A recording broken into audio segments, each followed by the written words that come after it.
Alrighty, we're here. We've jumped on late, guys, which I apologise for. But we're here. Fingers crossed people start jumping in just a moment. But the second round of the AFL Draft 2024 has begun. Richmond already on the clock, which is going to be interesting considering the Tigers are on the board. Of course, that trade with North picking up Matt Whitlock last night. Really, really interesting. I hope you can join at some point this evening and jump in.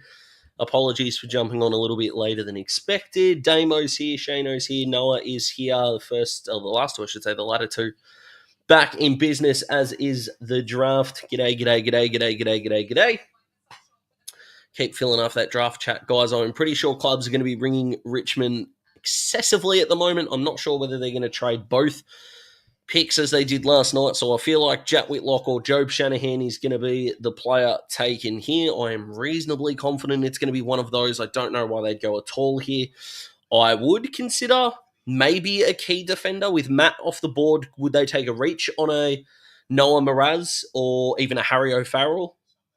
Unlikely, but might not be the worst thing in the world. They got another pick there. It's something like 89, as you can see if you're watching on KO. Colin, I hope you forgive me. I was too busy uploading my North Melbourne YouTube short. I apologise, but we're here. The crew is back. Hello. Let's talk. How you going? Abs, superstar. Please, Hawks, offer your future first and 35. I would be doing that in a heartbeat. If I'm the Hawks, I think the Bombers want to trade into this pick as well. Reportedly, St Kilda are trying to get off the phone. Alex Dodson could be the go for the Tigers. I agree with that in a big way. Either a tall forward or Dodson there. Richmond might be thinking to themselves they might be able to even trade back into the draft at some point because no one else really needs a ruckman. GWS are going to match a bid on Logan Smith at around the 45 to 60 mark, I think. And there aren't really that many other ruckmen in the draft that are available past Alex Dodson that don't play another position. So you've got Kale G, one of my favourites from over in the West. You've also got Thomas Sims, who had played some ruck and some forward as well. So looking forward to seeing what the Tigers do here. North go in again. They don't have anything else to give, unfortunately. I get where you're coming from and go take Jack, but they already give up their future first. I don't really know what they could offer the Tigers at the moment, at this point in time, John, but I don't mind where you're headed with it. Richmond, you've had 24 hours. I agree with you, Colin. This is already getting ridiculous. I didn't even need to rush to go live. I could have just done this at the actual start time, but that's all right. Hopefully, we get some pace tonight for a couple of big reasons for me. Number one, I've got to record my reaction so I can get that to you tomorrow. So that's got to take place tonight because I'm on a train at 7 o'clock tomorrow morning and going on a cruise for the weekend. Comedy cruise. James, this is exactly what I did in my YouTube short, mate. I laid out this plan exactly as it stands. So you're ahead of the game on that one. I'm with you. I reckon either Hawthorn, Collingwood or St Kilda are going to knock on the door with a $1 million 6-year deal. St Kilda, probably the outlier there, but he could be the last piece to their sort of midfield puzzle, and it makes sense for the Saints as well, considering that they didn't draft a midfielder with either of their first two picks. So I think Finn Callaghan and Luke Davies-Uniacke would be the two that they would target. All right, the pick is in. No trades, so the Tigers are going to be making their selection. I expect this to either be Job, Shanahan, Jack Whitlock, or Alex Dodson, but Richmond did go rogue with Taj Houghton. There you go, Thomas Sims. Thomas Sims to the Tigers, so ruck forward. So he is a tall. That's played a little bit of ruck. That's interesting. Interesting. Colin, I know that you hope not, and that is okay. How about we rank the remaining tall forwards, Peter? What would we pay for them? Well, that's interesting. What would we pay for them? I'm not sure, but Job's still there. Jack Whitlock's still there. The Bulldogs probably aren't going to take either of those boys, considering they've still got Jordan Croft, who hasn't played a game yet, and their three talls that we spoke about before. So Hamish Davis is still on the board here. Christian Moraes, who has been linked to the Bulldogs. But considering they took Cooper Hines, Hamish Davis would probably be the favourite here for mine. But Thomas Sims looks a player. And we'll see how we go from there. Goal accuracy, 29%. Geez, that's not great. But I am a fan of Thomas, Northern Knights boy, I think. Yeah, he is. Looking down there at the board there on KO, so that's going to be really interesting. But Job Shanahan and Jack Whitlock still on the board here is really interesting. Job Shanahan, the West Coast would be an elite get. I think St Kilda are hoping and praying that Whitlock gets to their pick. They need a replacement for Tim Membry. I had the Saints taking Bailey McKenzie later on in the draft. So that's really, really interesting. And I think that would be with Toby Travalia there. They've already got Alexander Taru. So that's going to be really, really interesting. I think the Bulldogs are going to take Moraes as well, but I think Hamish Davis is the big outsider there. Noah Mraz may be a chance, although they haven't even done anything with Jed Buslinger yet. So we'll see. Who do I think the Hawks are taking at this point? James Barrett would be the one for me. But I think this is going to be Christian Moraes. For the Dogs, the pick is in. Mick Ablett still talking. Can Shanahan make it to the Hawks pick? I hope so. But I think the Bulldogs and the Saints would be really, really interested in him. And the Bulldogs may go Moraes and Hamish Davis here, although he is a WA boy, so West Coast might go there. Yeah, this is going to be interesting. I think the Bombers have got the pick before the Hawks as well, so they were probably going to steal Shanahan off us, to be honest. Yeah, Brightside, Whitlock, Shanahan, James Barrett as well, still available for the Hawks. The Bulldogs select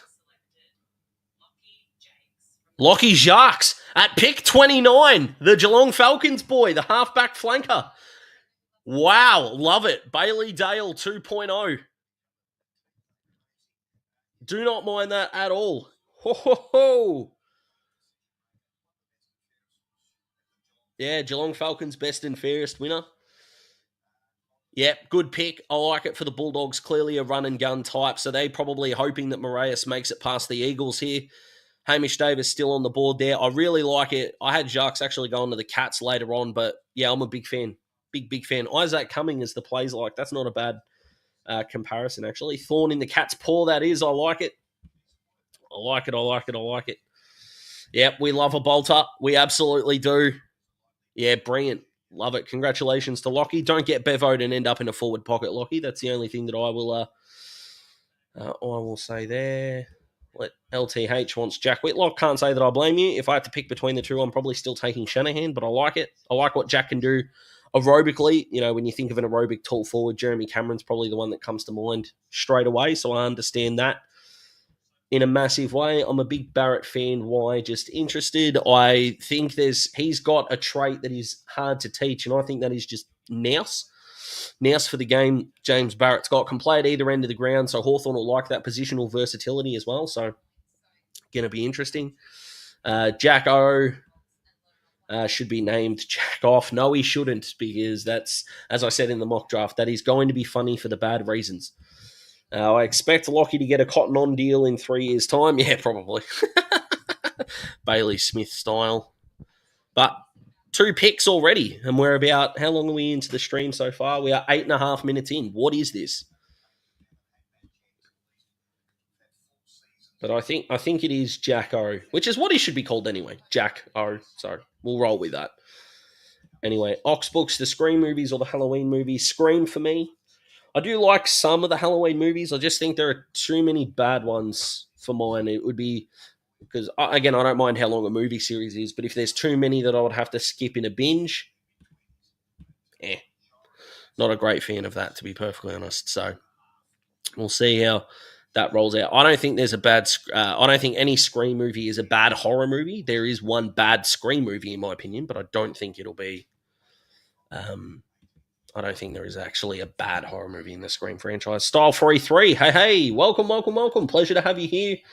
I am thrilled that you are all here. I've got the Dolphins hat on. Tour is back. We're going beautifully. Please, Eagles, take Hamish Davis. I'm with you. For a couple of reasons. One, he's a really good fit.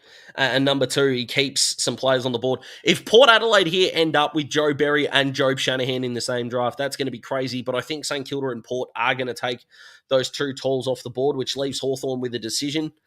If Moraes goes at the Bulldogs pick, so if this goes hypothetically, Hamish Davis, to the Eagles, Christian Moraes to the Bulldogs, Job Shanahan and Jack Whitlock off the board. You're looking at tall forward options. You'd be looking at James Barrett. You'd be looking at Charlie Nichols. So that works. You'd be looking at a Bailey McKenzie potentially for the Hawks there if they want to go tall forward. If they want to go best player available, they might look at a Jack Dolan. So we'll see how they go there. What are my thoughts on Gabriel Stumpf? I haven't seen much of him, but my mate raves about him. There's a lot to like with Gabriel. Tall. Plays his role. Hang on a sec. I'll come back to that because the Eagles pick is in. Job Shanahan is an Eagle. Sucks for the Hawthorn fans, but I like it for the Eagles. That's a good pick by them. So Bo Allen and Job Shanahan to the Eagles. It's not bad. Whoever they take with pick 45 is going to be really, really interesting now because that'll be the last piece of the pick 3 deal. But yeah, that's a steal for mine. I'm a big fan of Job. So Jack Whitlock will probably be a Saint. So I predicted this will go Moraes to the Bulldogs. I think St Kilda are going to take Jack Whitlock. I think Port Adelaide now are going to take Angus Clark. I don't know how they feel about any of the key forwards or key backs. And they've got another pick a little bit later. Freo, Hawthorn, neither of those need a key defender. The Bombers, maybe, but there's still going to be a couple there if they want it. So we'll see how that goes for them. Yeah, Dale, unfortunately, not the way. Flag Mantle here. Look, they're a chance to trade out of this pick. 34. I know I did the deal with Collingwood in my mock draft, but again, depending on what's there and what they think they need, I do think Freo have got a couple of options here. The first one being a pure outside wingman. Now, unfortunately, there's not a whole lot of them on the board. Do you go for some key position depth? I know you've still got Pierce, Cox, Ryan, Josh Draper, those guys there. Could you go for a depth piece there? Potentially. But Freo, I think, are just going to take whoever they think is best player available. Who that is, genuinely is anyone's guess. I apologise that that's not a full-fronted answer, but it's the one that I've got here at the moment. On the topic of movies, yes, please, because the Bulldogs are going to take a little bit while here. The length of this draft is longer than most director's cuts here. Oh, boy. Planning a June 1 and 2 marathon in mid-January. You're all invited. Oh, thank you very much. They have their academy kid. Tall forward, though, Adrian Cole's a defender. Lennox Hoffman's not a tall forward. I don't think he would be a tall forward there, but they definitely can take a midfielder here, the Saints. Moraes is still on the board. Archie Wicks may be someone that they look at. So that's going to be interesting. The Hawks blew it trading back. It looks like that Hawthorn wanted Job Shanahan but wanted to trade back anyway, so you're looking at someone like Geelong or Collingwood who could move up. So that's interesting. We'll see what's happening there. If they do trade back, of course. All right, the pick is in for the Bulldogs. I expect this to be Christian Moraes. The pick is in. Dun, dun, dun. Western Bulldogs selected. Josh Dolan goes to the Doggies. Okay, so that just opens up a whole interesting spectre here for the Freo. Wow. Okay, Joshy Dolan. Another forward half player can rotate through that midfield. That's really interesting there for the Doggies. A real Bevo pick, actually. I don't know why I'm surprised here at all. Moraes to the Hawks. Do we need him and Anderson? Do we need 2 midfielders? Really? Don't have Mitch Lewis until the second half of next year. Jasper Scaife we haven't seen yet. Marbior Chol didn't have a great final series. Are we really relying on a 10-week back Mitch Lewis and a 20-year-old Cole Shadir? Although, to be fair, that also means we're drafting an 18-year-old, so you might want to... do you think, other than Whitlock, are there any steals left on the board? Christian Moraes, I don't think, is going to be worse than his draft position here at all. This is going to be really, really interesting. Who would be... I think Harry O'Farrell's going to end up being a steal. I think he's kind of the boring back-shoulder defender type that kind of gets ignored in drafts because maybe he doesn't have that stereotypical flair. So if someone like a Collingwood, for example, might be able to pick him up, I think there might be a little bit of a steal there. But Jack Whitlock's now the surprise. St Kilda now have got a decision to make. Midfielder, tall forward. They're still going to get Cole and Hoffman, it looks like, later on in the draft. But the pick is in for the Saints. I mean, will I just keep saying Christian Moraes until he's selected? Am I allowed to do that? Eventually I'll be right. That's how it works, yeah? So Geelong, Collingwood and Hawthorn, the only three clubs to not make a selection, and we are currently waiting for St Kilda's third. Hope you guys are having a good evening and a good day. A good day. Here we go. The pick is in before I give you the work, Goss. James Barrett goes to St Kilda. Fuck! Sorry, I shouldn't swear. No! Damn it. All right, well, here's your Josh Battle replacement, so that's probably fair that St Kilda do that. Even though the Dees are probably done. Yeah, Anthony, I think they are done, mate, to be honest. I think it would take like a future third to go in. Oh, I think Jack Whitlock or Angus Clark is going to be a Port Adelaide player. We are going to end up with Moraes, which is, I'm not like complaining against, but that is, it's not a positional need. It may be a talent need for sure, but, you know, drafting Moraes probably tells us that Josh Ward, Henry Huswaite are probably not going to be in Hawthorn's long-term plans, which kind of sucks because I like them. My laptop's just frozen, but we'll move that forward. So Porter got a real big decision to make here. Jack Whitlock, Noah Mraz, Angus Clark. If I was making this the pick for the Hawks, Jack Whitlock I would be taking if he's still there, which means Port Adelaide are probably going to take him as well. Great job by the Saints building up there. I'm telling you, mate, they're loading up for Luke Davies-Uniacke next year. I'm telling you, they're going to roll through Jack Steele, Jack Sinclair, Marcus Windhager, Machado Owens. I think should be playing midfield time, in my opinion. Mateus Filippo, if I haven't already mentioned him. Next year, Toby Travalia may be able to play it, so we'll see how they go. But, why draft an 18-year-old when you can get a 25, 26-year-old who's one of the best in the comp? But really interesting that they went double on the key defenders. Josh Battle, they've kept Dougal Howard for another year. So they want some support for Cal Wilkie. Hawthorn should trade back with Geelong for 45 and a future second and draft Kale Gerreyn. Cats can get Dodson. Cats have already got two young ruckmen on their list, guys. They don't need a ruckman. Sicily has to go to full forward. I agree. I'm just about there now. I never thought I'd be a convert, but I'm almost with you. Depending on who your Hawthorn pick here, I'm probably with you. Thoughts on Charlie Nichols? I think he's got some real upside to him. His goal-kicking action leaves a little bit to be decided. I don't like how much he leans to the left, but he's 18. He can fix that under the right regime. But, I'm never going to talk too much smack about an 18-year-old. I think he's going to be a decent fit here, and hopefully he can get a good run at it and stay healthy. Good point about Ward, Henry Huswaite, and McKenzie if we pick Moraes. Well, thank you, Peter. Do you think Taru might just be a hole to throw in for LDU? No, you won't trade him after a year. They'll want to just throw money at North that they won't want to match, which is a bit weird because North have got more cap space than anyone. Do I think Mike McDaniel is the next Dolphins Super Bowl coach? I hope. Do I think? It's very hard to win a Super Bowl. How the heck are you going to get past Lamar, Josh Allen, and Patrick Mahomes? My God. But Tua's been awesome. The offensive scheme is okay. It's okay. But Tyreek would need to be healthier. I think that the Dolphins are they need an offensive line. Go and draft an offensive line this year and go all in next year, I think. So do I think so? I don't know. I am sincerely hoping. But what I'm worried about is that the Dolphins are going to go on a run here. They're going to end up in the 7th seed. They're going to play Buffalo in freezing cold conditions. We're going to lose 38-9.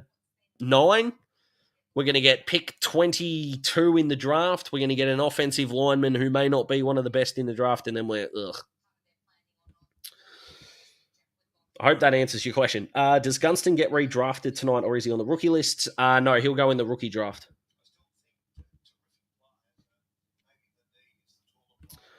Yeah, I feel for Murphy here. So people pointing out some similarities to Tanner Bruin here. We'll wait and see. what happens with Murphy. But for fit and talent, I think he's a great get.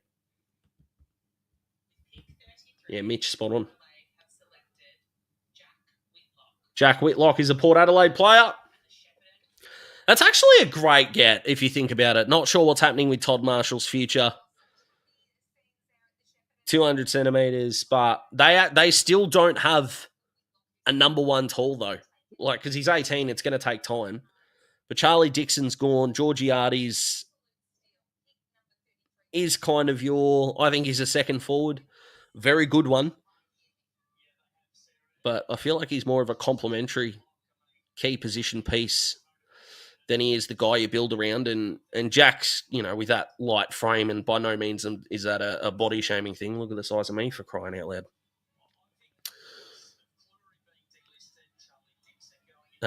But he'll bring athleticism, for his height. Geez, he moves well. Moves brilliantly. Ollie Lord might be coming home. Yeah, he definitely might be. I think Melbourne and Collingwood should be getting on the phone with him real quick. Real quick. Hawthorn supporter playing for Port. Well, to be fair, between Brent Guerra, Sean Burgoyne, Carl Amon, Jarman Impey, and Chad Wingard, I feel like we owe them for Brent Renouf. They can have this one. I feel like we owe them one, so they can have Jack. Hawks to trade back, potentially. Question is, who's going to move up? Geelong, Collingwood, Brisbane, who I think have still got some picks on the board here, but why would Brisbane trade up, Interesting. Weird. Dees need to get onto him, need the car of his jib. Yeah, absolutely they do. Yeah, Brent Renouf and Nathan Loney, there you go. The Lone Star himself. Geez, he could kick a long footy. Oh. Could you imagine if there was the longest kick back in the early 2000s between the Loney boys, Stewie Dew, Tim Notting? We'd have an insane longest kick comp. If it was held in 2004.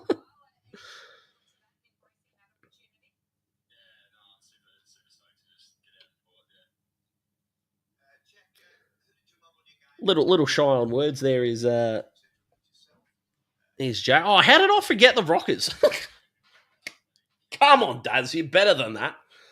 Yeah, Anthony, Severio, Ben Graham, of course, great get by the Lace Out boys over there who do great work. Ben Graham, yeah, this is... How do we say... AI could get onto this, surely. Matt Whitlock in on the call there. Yeah, Possum Notting was a huge kick for his size, as the old expression goes. Pound for pound, an unbelievably long kick of the footy. No worries, mate. Appreciate it. You guys are killing it at the moment. I'm loving everything that's happening in the moment. Shame Dees couldn't get Wade Dirksen. Mate, you could just be setting up for Ollie Lord to come and rescue that forward line. He and Jacob Van Rooyen for the next 8 years. That's the way we can go about it. What the hell are Freo going to do here? They're answering calls.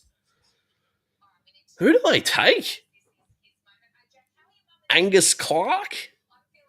Maybe? If you're going to take tall depth again, tall forward might be the way to go. Do you go Josh Murphy? Do you go Charlie Nichols? Do you go Bailey McKenzie? They don't look likely. I know they've got tall forwards here, but that's going to be interesting. Freo take Moraes. Do they need to? They got their big three in the midfield with Sarong and Young and Brayshaw, not in that order. And then you got Neil Erasmus that's going to get a roll through there. They just got Shea Bolton, who can roll through that midfield as well. Jaeger O'Meara, I know, went to a wing, but can rotate through there also. Matty Johnson, who's been playing on a wing a little bit, was also drafted as a midfielder. So they've got some mouths to feed in that midfield. Wouldn't surprise me. I think unlikely. I could be wrong. It's happened before. Noah Mraz, I think he would be a decent pick. But Jackie Whitlock off to Port. I don't reckon he would have thought that in a million years. I'll tell you what, if anyone's mock draft right now, if their mock draft is still alive, it's crazy. Well, the pick is in for Freo. They've taken someone. Let's see if you're right. Pick 34. The Fremantle Dockers have selected Charlie Nichols. There you go. Charlie Nichols. They get another tall forward. Tall forward depth. Pretty sure I said that about 45 seconds ago. But look, lace out. You're half right. You're half right so far. They took the tall. What the hell Hawthorn going to do? Hamish Davis. Hang on. Hamish Davis is still on the board. Please take Hamish Davis. Please. ASMR does. Take Hamish. 190 centimetres. He's got positional versatility. He's a good mark overhead. He loves a goal. It's probably going to be Christian Moraes, to be honest. But.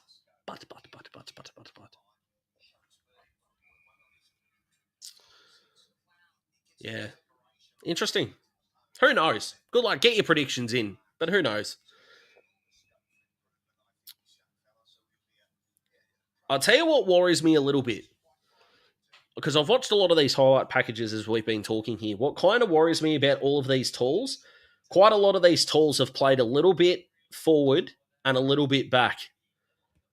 Are we trying to get too much versatility into our youngsters and not giving them this developmental period in one spot that they can blossom into?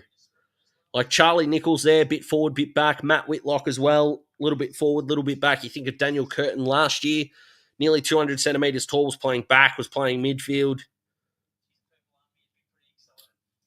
Should we be nailing them down in one spot? Job Shanahan had a block in the middle of this year where he played down back as well. First selection for the Hawks, and geez, don't they look like a happy bunch? Hawks take Stumpf is my out of left field prediction because why not? I'll tell you what, if there is a midfielder that might fly under the radar for the Hawks here, Xavier Uvisic from the Geelong Falcons might be one to look at. Sam Mitchell has not looked like he's aged since he retired as Big Sammy boy. 2 minutes 50 here. That is a very relaxed room. So the Hawks clearly know what's going on. Effort take bit on Malachi Champion. Wow. Well. Hey, if West Coast said no, I wouldn't mind it. Hawthorn needs key forward, wing, and a general defence. Who the put that together? A wingman and a general defender. What? So you're just not watching Hawthorn games? Is that where we're going with this? Massimo D'Ambrosio should have been on the wing in the All-Australian squad. Weddle can play on a wing. Giath can play on a wing. Carl Amon can play on a wing. All of those guys can also rotate down back along with Blake Hardwick, Jarman Impey. Come on. We're being silly now. Tom Gross still on the board as well. So that's interesting. Angus Clark. Kale Gerreyn. Hugh Boxshall. Alex Dodson. But yeah, Hamish Davis to the Hawks here might be interesting. Has been feeding in a good paddock. I think he's been stitched up a little bit here. Last time I saw him, he was fit as a fiddle, Sam. So he's loving life, and so we should. But the pick is in. Hawks select Daz, as they should. All right, the pick is in. Hamish Davis is the hope. He is the hope. With pick 35. The Hawks select Noah Mraz, the Dandenong Stingrays boy. Ho, okay.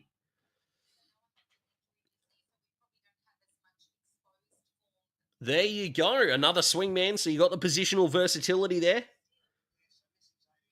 Yeah, no one needs a ruckman.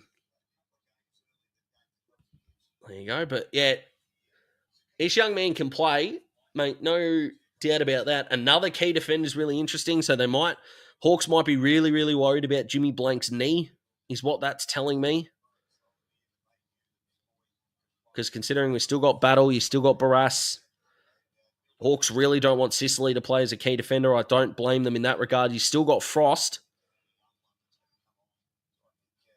So very interesting that the Hawks delisted Ethan Phillips, Denver Granger Barras. Well, that one's not really interesting. That one was going to happen always, but that's interesting. Interesting.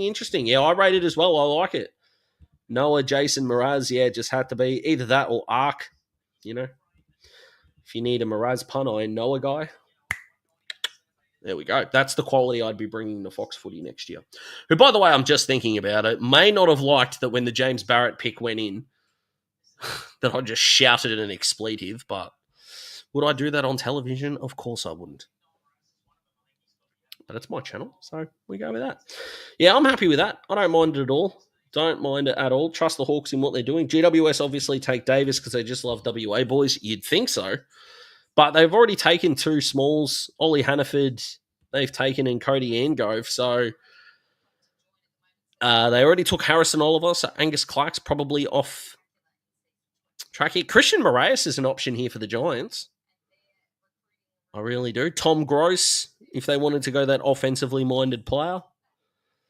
They don't really need a key defender. Have they taken a key forward yet? I don't know if they have. I don't think they have. Not Charlie Nichols. What am I thinking? But yeah, don't mind that by the Hawks. What does that mean for guys like Blank, Sarong, McCabe, and Ryan?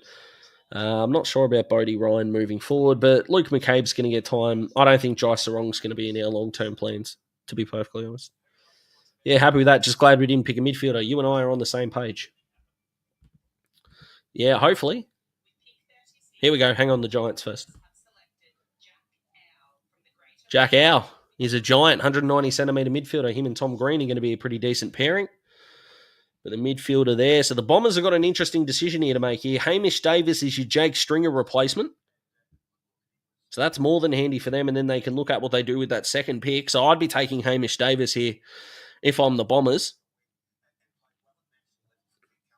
In a big, big way. So that's going to be interesting with that for the Dons. But yeah, the Fox Footy competition, I don't know. I don't really know what it is, but you can apply to be like an analyst next year. So 1,000% would I apply for that. Would I be a Bulls Raw chance in getting it? I would hope so. To be honest, without sounding arrogant, I've got credentials. Not only the channel, but I've done commentary, radio shows, written, produced stuff. There's not too much in the content space that I haven't done before, either for myself or somebody else. Can Mraz play forwards? Yeah. Not really. But, of course, if you think about it, when Frost goes, I think this is just a pick for insurance, to be honest. The Hawks aren't lacking for much, so we'll see how they go. And then from here, I think the Hawks have got 2 picks in the 70s. So we'll see how we go. Blank and Frost are close to the end. It's just Blank's knee, unfortunately. But yeah, Frosty close to the end, and you got to keep rotating these guys through. So Hawthorn delist 2 tall defenders and pick one up. Don't mind that at all. Brad Scott looks like someone's farted in his coffee. To be honest, smile, Brad. You're drafting someone, Sunshine. Essendon needs general defender, key position. Don't want to give us a specified one there, key position. I think they need a defender more than a forward, but too many have gone off the board now. Unless you go get a Harry O'Farrell. But Port Adelaide could end up doing that with their next pick. Port Adelaide at the moment right now are hella underrated. Because they could go Berry, Whitlock, and a key defender here. And in terms of list holes, beautiful. Angus Clark still on the board here. What picks does teams start passing around this 58-ish mark, I think. Late 50s, some teams might pass.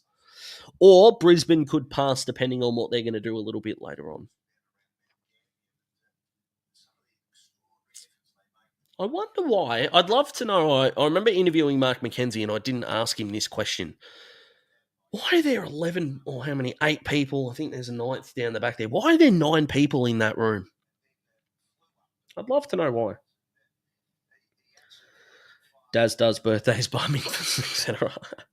Essendon need a kid defender, forward, and a big-bodied mid, not a small mid. I agree, not a small midfielder at all. There's not too many big-bodied mids left, though, which is a problem. Let's see what they do here. Hamish Davis is what I would do, personally. Essendon select. Kale Gerreyn, there you go, is a bomber.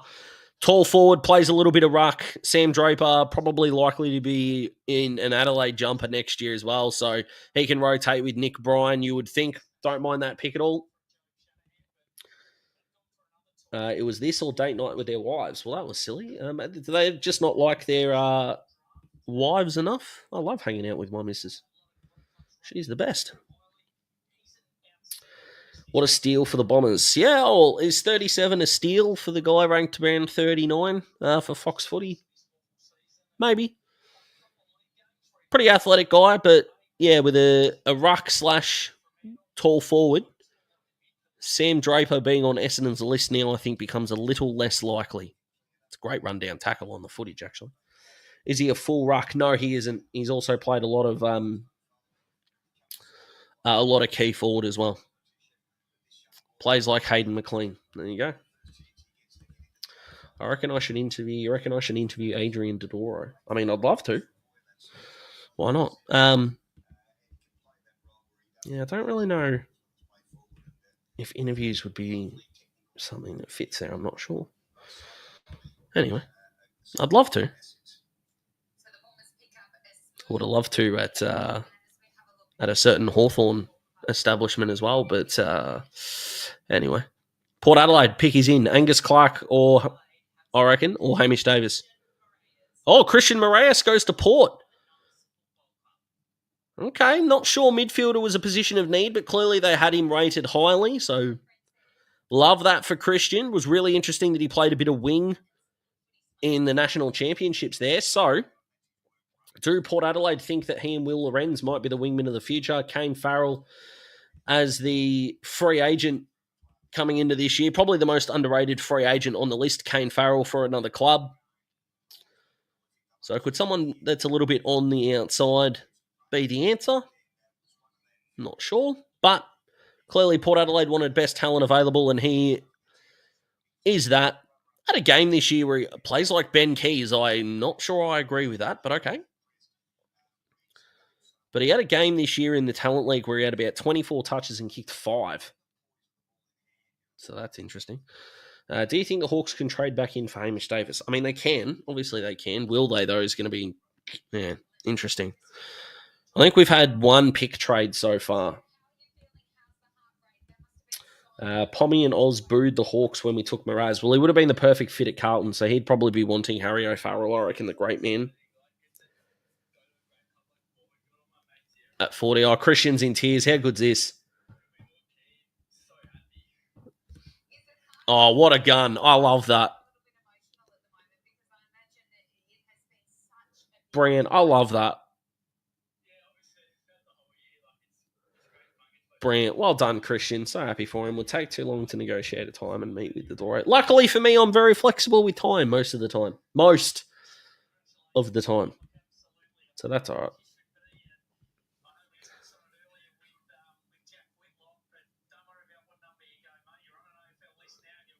Lovely. So, the Bombers. As I said, I know I'm probably boring you all now, but Hamish Davis is still an option that I like. Harry O'Farrell is still an option that I don't mind at all. They already took Kale Gerreyn, so they're not going to go down the tall forward path, obviously. Tick for the Bombers if they get, if you come out of this draft with Keiko, Gerreyn, and another offensively minded player. That's not bad. That is not bad. Are we still in the first round? Yeah, and we never get to leave. That's the fun bit. We never depart. This isn't the draft. This is the first round of the draft. So that's helpful. I hope so, in terms of, because a couple of things that happen here is because because I kind of go through, especially at draft time, it's a bit different this year because the Hawks didn't take a pick early. But you kind of go, what do I think would fit the club? And then as an opposition fan, what would I hate? And Hamish Davis fits that mould for the Bombers. Both. So in both ways. I would hate it as a Hawthorn fan because it would be such a good fit. And I love it from the analytical point of view as that guy that plays that Jake Stringer role. First round is Hotel California. I like it. I didn't know West Coast were picking. And I do not apologise for that joke at all. And for those of you that get it, I hope you're on board.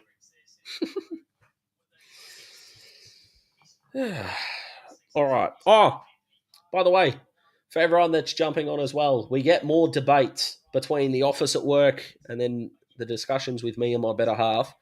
I've got more stuff to bring to you, but the Bombers will make their pick here and then we'll go from there. Essendon select. Angus Clark goes to the Bombers. Halfback flanker.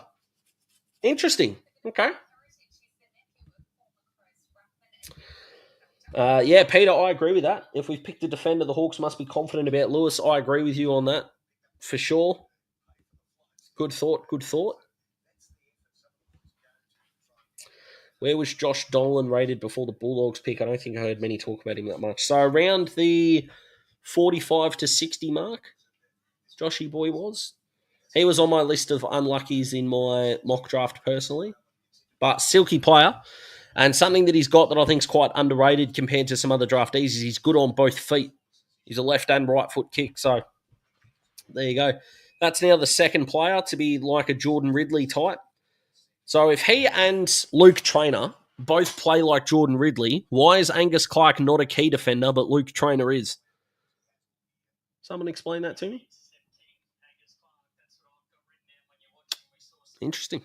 I wonder if anyone can answer that for me in the drafting sphere. When will clubs start to pass on picks? I think we'll start getting some passes around that 50 mark, late 50s. Essendon have got another pick here. Oh, God, Geelong's going to get Hamish Davis. Oh, no. Angus Clark would have been a really good get for the Cats, by the way, which is also annoying. So the Blues here, key defender is going to be the go, you'd think. They definitely don't need a midfielder. They've got Ben and Lucas Camporeale coming in. They already took Jagger Smith. They don't need key forward depth. Could they go a small forward? Maybe. I'm not sure. Not sure. Carlton's pick is in. No, we don't yet. Wayno goes to show that you know nothing all about football. We know nothing at all about football clubs. Carlton select. Harry O'Farrell is a blue. Ah, it's a positional pick and I like it a lot. Harry O. Well done. I'm a big fan. For all of you that have been watching the draft content, I am a Hoff fan. But even though he's lightly built, but look how well he plays back. Well, that was a mark in front, but he plays back shoulder so well, which is what we like. Geez, that's a good leap. Holy moly. But playing from behind is obviously a strength of his, which in the modern day is what you want. Good attack on the footy there. Clean pick up below his knees too, just quietly. But Harry O, Blues, tick. Carlton at the moment with 2 picks. At the moment, Jagger Smith and Harry O'Farrell. They're looking all right at the moment, the Blue Baggers. So tomorrow at around 6 o'clock, guys, my draft review will be up. I would appreciate it if you guys would be able to react to that video and follow along and all those kinds of things. I do try my best to get back to comments and reply as best that I can. Won't be able to over the weekend because I'm on the cruise, so I apologise. I'm not neglecting you. I still love you. All right, I promise. But as best I can, I will be able to react and keep moving and all those kinds of things. So keep that in mind. I appreciate it. It's going to be a long night for Dazzling, but who needs sleep? What is sleep? No one. Sleep is overrated. My goodness me. All right, so now that we've hit a break with Fox Footy, about 40 of you here, I'll put this in the chat as well. So this is a debate that started in my office that was about, we brought it up with about 5 minutes to go on like lunch break, and then for about an hour it was discussed. There were even emails about this topic, and I want you guys to answer this question. And I'll put it on the screen in a second. Right. So, what is the most overrated fruit? I am so passionate about my answer to this question, but I'm telling you that a good hour 50, unless the CEO of my work is watching, Damo, we didn't discuss this at all. We did not totally spend an hour and 15 minutes on company time, maybe not being as productive as we should have been because we were talking about the most overrated fruit. That didn't happen. But let's have a go. All right. Oh, Jesus, we've got some answers. My goodness me. Most overrated fruit. And yes, if I think your answer is silly, I will tell you so, but it is your opinion, so who cares, guys? All right. To the whichever of the lace out boys put this up. Remember how I said I was loving everything that you're doing? I'm not saying the car has stopped. I'm just saying it's slowed down a touch, right? We're about 5Ks under the speed limit now. My goodness. Now, Colin. Tomatoes, one of the most versatile foods on the planet, mate. How is tomato overrated? Explain yourself, sir. I don't mind apple as an answer, but unfortunately, I am a big guy who loves apple crumble, so I can't really get on board with that. I'm actually not a big watermelon fan, to be honest, so I'm probably with you there, James. Strawberries. What's wrong with strawberries? I mean, to be fair, in hindsight, raspberries are overrated. Can we go with that? Peps, the look, the texture, yuck. You're not the first person that's told me texture. Avocado is boring. Wayno, you're eating it wrong. Season your avocado. Season your tomato. Season your fruit. Salt on fruit is awesome. Just because it's sweet doesn't mean that should be the only thing there. And if you get a fruit that's not as sweet as it should be, the saltiness will help. Will help with the taste anyway. Season your fruit, guys. My God. But the most overrated fruit of all time, without a shadow of a doubt, and you guys can react to this in the comments, but for me, the most overrated fruit out there is the humble pear. Pear is overrated, right? And it's overrated for a couple of reasons. One, they're ripe for about 9 minutes. You've got a 9-minute window to eat a good pear. Otherwise, it's gone forever. It's rock hard, rock hard, rock hard. Eat it now. Too late. It's mushy. And that's just not okay for any kind of food stuff at all. Not okay. They do taste good. Right? They're not overhyped. They don't taste yuck, but they're overrated. Did you see their prelim this year? Oh, my goodness. Nice. Well done, Peps. Respect. Speaking of food and seasoning, tomato sauce, do you keep it in the fridge or the pantry? Yeah. Why would I put tomato sauce in the fridge? Why would I want tomato sauce to... Nothing that I don't put tomato sauce on anything that's not hot. Like, I don't really put tomato sauce on a lot of things, but I'm thinking like meat pie, sausage rolls, these kinds of things. They're all hot. Why would I want to bite into a pie and have something cold? Yeah, no, not for me. Are you guys fridge or pantry people? Pears are the ugly worst brother of the apple, so I agree. Nice. Advanced pear, yeah, nice. Oh. All right. Who are the remaining players? Alex Dodson, no. Davis or Gross work. Jasper Alger as a small forward works. Boxhall, Ben Camporeale, Sam Davidson, Bailey McKenzie, Archer Day Wicks, Will Hayes, still on the board. Yeah, I think so. Ollie Warburton would be a decent shout here as well, just quietly. Yeah, Adrian Cole, Logan Smith, still on the board. What are they going to do here? I have no clue what the Swans are going to do here, to be honest. Riley Bice goes to the Swannies. Thought Luke Kennedy may have been the pick there, but no. Riley Bice, another general defender. So, again, probably trying to help Nick Blakey there not have to be a back shoulder defender like he was in the final series. I'm pantry, but the missus is fridge, so no surprise it's in the fridge. I don't mind it. A lot of pantry folk here, which we like. Depends if the sauce is homemade or store-bought. You know what, Shane? I agree with you. Homemade, fridge, all day long. Does that make me a hypocrite? Yes. Because if I was doing homemade barbecue sauce, I would put it in the fridge. Thought that was you in a minute. Nice. Awesome. I grew up in pear country. Oh, Wayne, I hope I haven't offended you. We used to watch some green and crispy, or eat them. I think they eat them green and crispy off the tree. Honestly, we started to throw them out once they started to ripen. Well, there you go. There you go. I'd like to congratulate Riley for getting drafted. That's huge. Geelong are going to get Hamish Davis. Oh, they're going to do it again. They took George Stevens last year, who I was a fan of. Brisbane have out-traded their pick 46 to the Eagles for their third-round pick next year. I don't mind that from the Eagles because they've also got that pick 47-ish in the Jagger Smith trade. So the Eagles are going to get a couple of good youngsters here. They're probably hoping Hamish Davis is still on the board, but if not, still some quality players there. We're still waiting on bids on Cody Anderson, Adrian Cole, Logan Smith, the Camporeale brothers, if I haven't already said them, Malachi Champion, Lennox Hoffman. So there's still plenty of action to come here. I'm glad to see the chat is full of some people agreeing, of sane people agreeing that Pantry is the right location. I mean, it just is, mate. It just is. Whoa!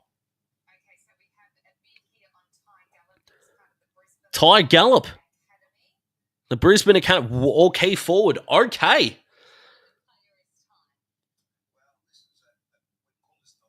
This would be the bolter of all bolters. Wow. No. So if West Coast had traded Hawthorns, it would have come out with our logo that's attached to it. So they've traded their own, James. But great point. I got to be honest, Ty was not someone that I've done a whole lot of homework on in terms of vision. Knew he was a Brisbane Academy player and was probably just going to be a late pick. So that is your left field one. Wonder if Brisbane are going to want to give up pick 47 for him. Interesting.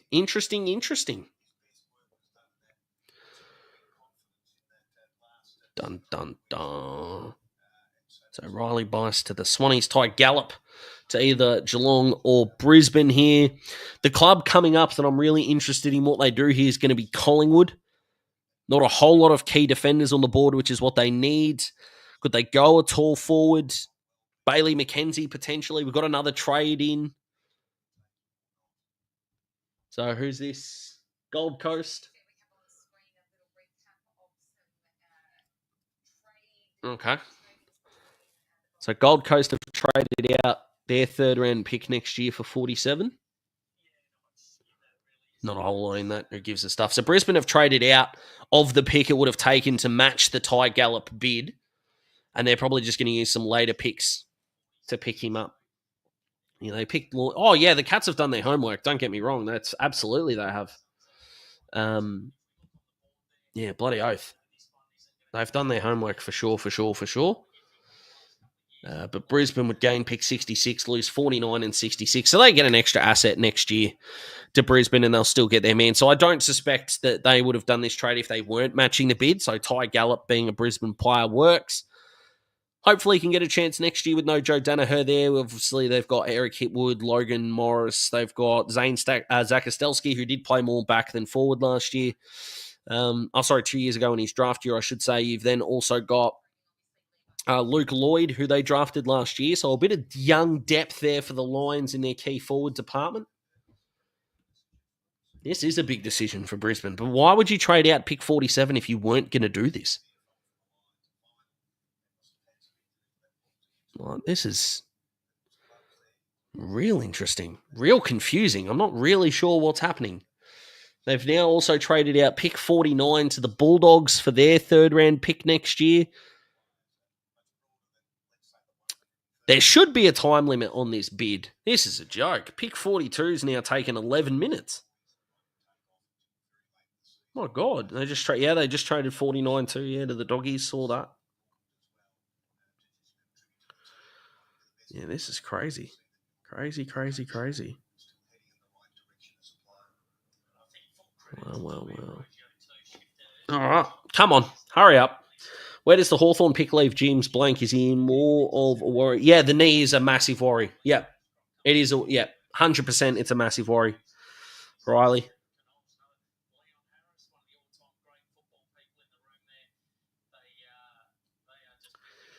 All right. Dun, dun, dun. What's happening? Oh, Brisbane Lions pick is in. Ty Gallop is a Brisbane player. Beautiful. So a couple of shrewd deals there for the Lions. They're going to get some picks next year. What they do with them, who knows? I think they've got an academy kid. It's just wrong that you can trade out after the bid, John. I agree with you, and hopefully that's part of the new rules coming in next year. Fingers crossed. But all I know is that let's be honest, a 64 pick draft or roundabout a 64 pick draft should not take this long. Look how relaxed the room is. Like, if the 5 minutes was looking stressful, I'm totally with the time. No one looks rushed here. And it's not as if when you jump on the phone, you're on a rotary phone and you need time for the freaking buttons.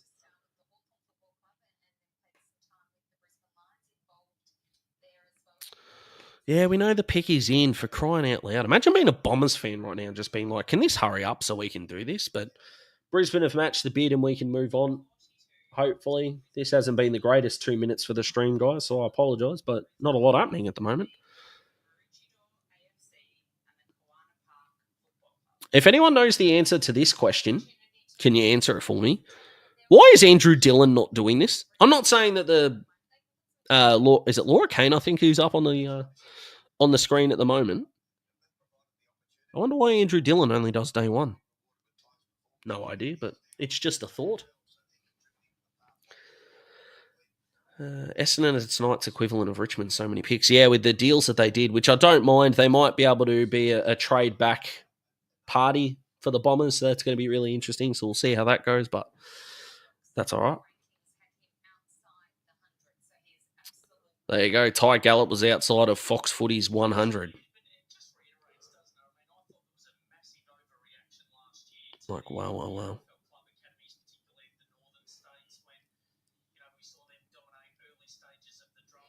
So we'll see. He's planning the return of AFLX, so he loves going with what fans don't want.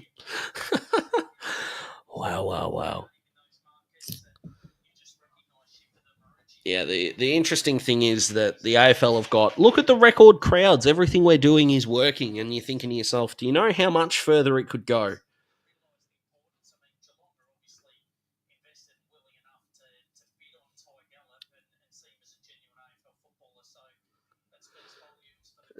Can Hawks match a bid if Anderson is taken after pick 40? No, I don't think so. Oh, wait, yes, they can. Pick inside the top. Yeah, they obviously have to, because Ty Gallop was a part of Brisbane's academy, so Cody Anderson would be, there. Yeah. Geelong, another bid, Ben Camporelli. I would pay money. Excuse me. I would legitimately give a significant amount of money if Geelong now bid on either Adrian Cole or Lucas. That would be awesome. I don't think the Cats are wasting time to trade back in the slightest. I don't think so. G-Banger, who do you think the Hawks will be looking at selecting with their next pick? The best available of who's there, because I think Hawthorn's next pick with some passes, I should say, they're expected to come through, that's going to be like pick 68. So, too hard to say now, but looking forward to seeing what's happening. McCabe could go forward. Colo, said he has hang time off the charts and he runs like Peter Knights and can play forward. Geez, if I tell you what, if he could be half of Peter Knights, I'd take that in a heartbeat. Carlton give up pick 56 to match a bid at 43. Awesome.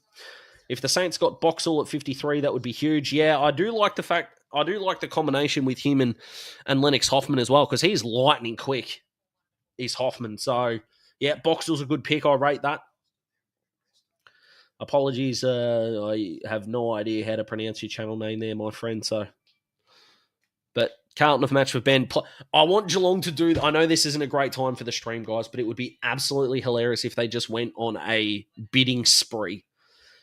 Bid on Lucas, bid on Adrian Cole, bid on Hoffman, bid on Logan Smith. Go for it. Do it. That would be hilarious. Come on. Keep going. You'd love to see it, wouldn't you? It's so sadistic. But it is. It's great. And unfortunately for my Bomber fans, Bomber Boy yesterday and a couple that have joined today, yeah, next pick is going to be a while away. I found it really interesting that Cal Toomey said that up to half a dozen clubs rated Lucas higher than Ben. Maybe it depends on the needs as well. Lucas more of your outside wingman type. Ben, of course, more of your in and under midfielder. Watch Geelong bid on Malachi Champion as well. Yeah. Mate, they're just going to bid on everyone. See, this, I understand that they want to talk to Ben. I understand that they want to do that. But Geelong should be, Geelong now, that time left, they could be doing anything at this point in time. They could have already made their selection, but they're not going to show us because they've got to talk to. Now, this isn't against Ben Camporeale. That is not what I'm saying in the slightest.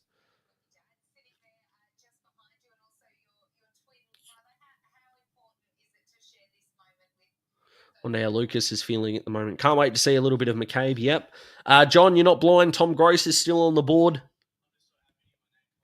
Champion goal, Camporeale, Anderson. Many left a bit on. You've still got, Hoffman as well, Logan Smith. You've already got Malachi Champion there. My apologies.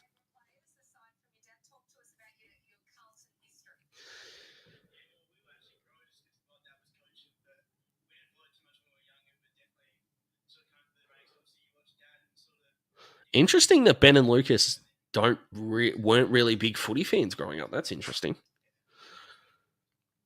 Now, if Geelong do take a player here, I wonder if they go midfielder or halfback. Or a key forward, considering they already bid on Ty. Wait and see. Yeah, I agree, Geelong. Bid on everyone. Just do it. Peter, how's McCabe's back? All good. Without speaking to him personally, the prognosis was that he was looking really good towards the end of the year. So played some VFL minutes, which is good, and fingers crossed can get a full pre-season in and kick his career off in a positive way. Can't wait to see what that young man can do.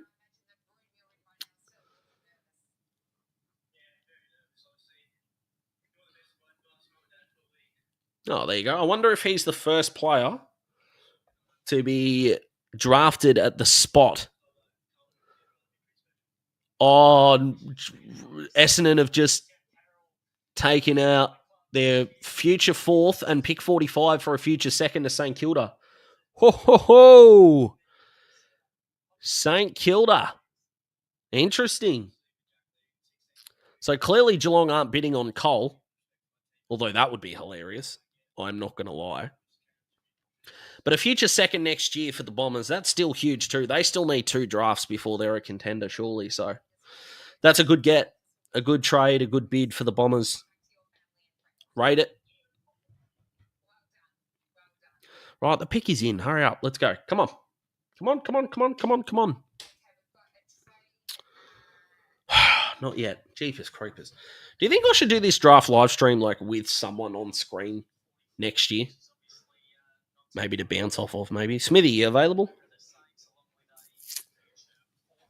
Because at some point, this is like I understand that you guys are commenting, and I appreciate all of the interaction, but this is me talking to myself, as in the room. But anyway, here we go. Oh, Geelong are actually making a pick. Holy Moses.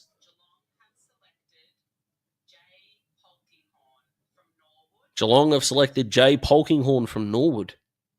Another bolter. But general forwards.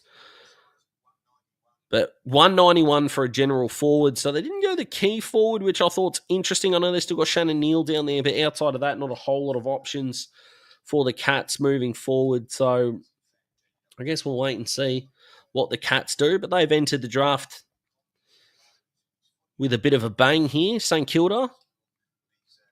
They've still got Cole and Hoffman that they're probably going to accept bids on. Saints may get a midfielder here as well. Tom Gross, Hamish Davis still on the board. Both would fit the mould beautifully. Jasper Alger, if they wanted to go a small forward, he's still on the board. I'm really interested to see that he's still on the board. I think he could end up at West Coast here at pick 46 for the Weagles. The West Coast Eagles. You like my beautiful singing? This is how boring you made this, Geelong. No one's commenting now. We want the people in, but you're giving us not a lot to work with here.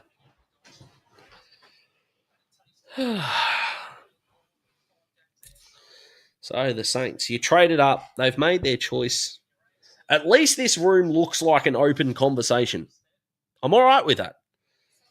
Yeah, Gross, Davis still on the board. The pick is in. Tom Gross makes sense. Hamish Davis makes sense. Maybe a wingman, if they see there's a wingman on the board that they like. What do the Saints do here?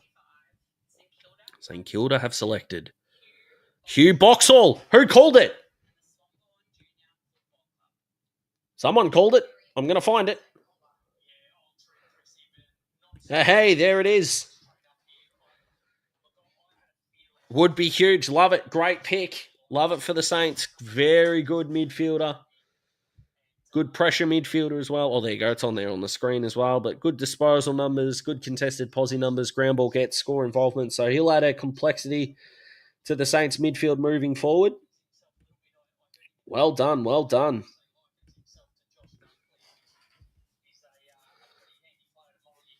Yeah, WA boy. Brilliant for the Saints. Love it, love it, love it, love it, love it, love it, love it. So, Hamish Davis to the Eagles. Maybe.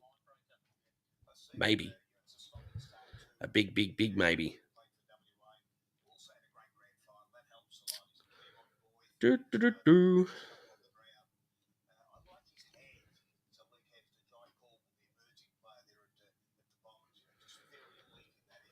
Oh boy. Tom Gross still on the board here as well. Who's going to take in? Collingwood? The Giants? Gold. Oh, hello. Gold Coast taking Tom Gross here would be really interesting. Jasper Alger would be a chance as well. A lot of Hawthorn fans messaging me. Noah Mraz, what's he like?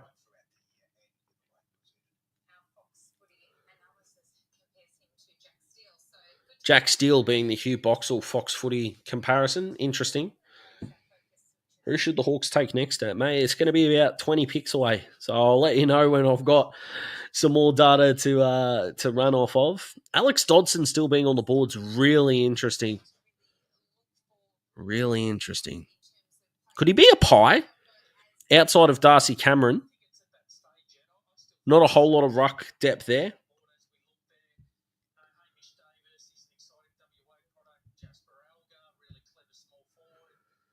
Mick Ablett stealing me content. Sam Davidson, Bailey McKenzie still on the board. Archer Day Wicks, touted as a top 10 talent coming into the season, probably didn't have the damage so far.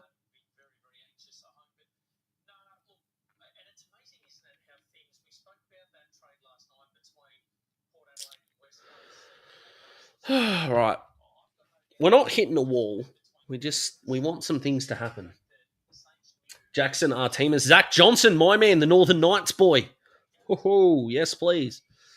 Yeah, Lennox Hoffman, Clancy Dennis still on the board. Ollie Warburton. Still some good talent here. Yeah, Jasper Alger, I expect. The Pies, who do the Pies take? I think Tom Gross to the Pies makes a lot of sense here.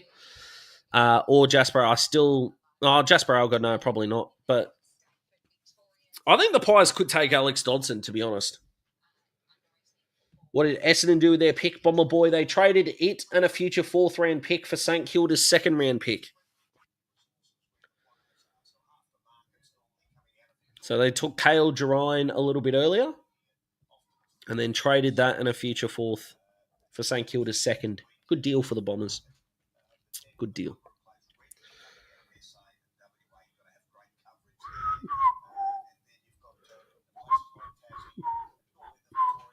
So I think now Adelaide and Geelong are the only clubs that have had one select. Oh, and the Hawks have had one selection,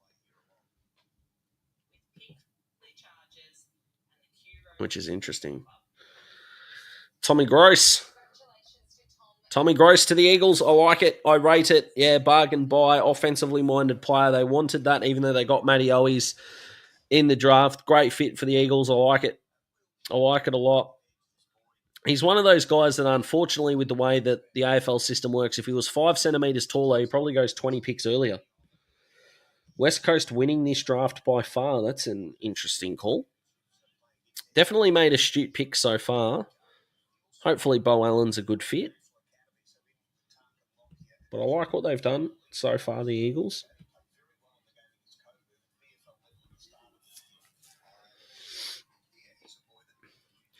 All right. I'm kind of talking myself into Collingwood taking Dodson here. So who would they take if not Dodson at this point? Ollie Warburton would be a decent pickup. Do they want to go another midfielder? I think Archie Wicks or Zack Johnson might be a good shout here for the Pies. Not a whole lot of key defenders left on their board. Bomber Boy, yes, they did.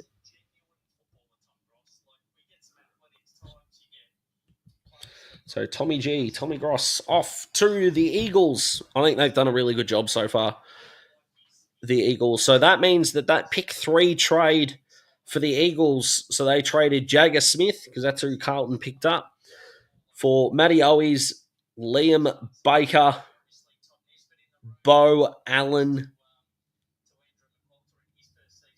and now Tom Gross.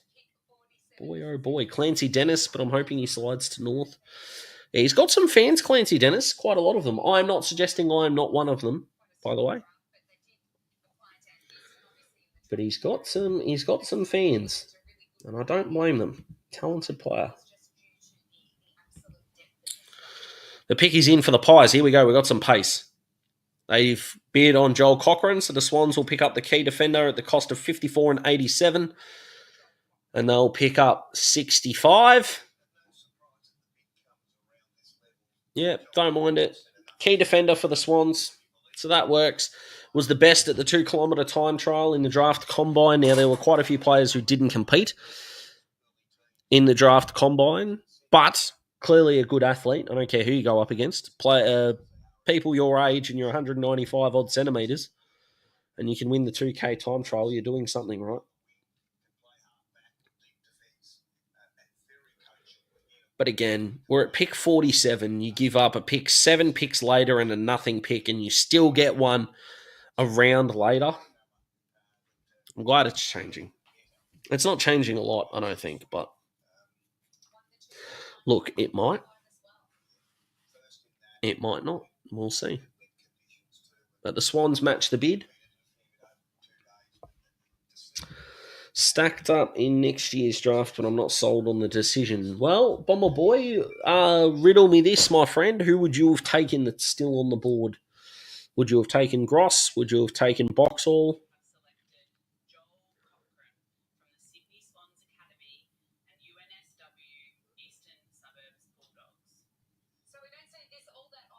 Whoa, Sydney passed.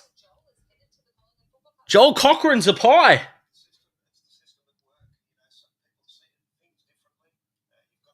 Wow, okay. Collingwood get their tall forward.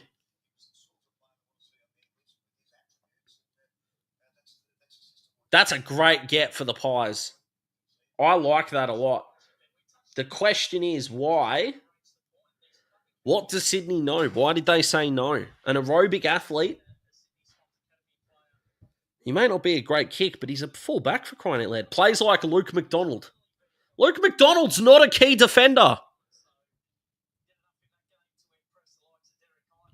Sure. Okay. Seconds may be good bidding trades next year at Bomber Boy. Yeah, they definitely could be. Great call, John.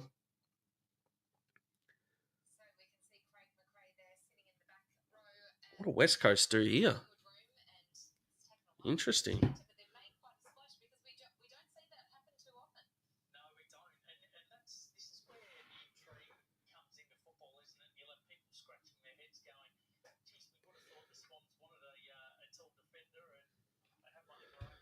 Yeah.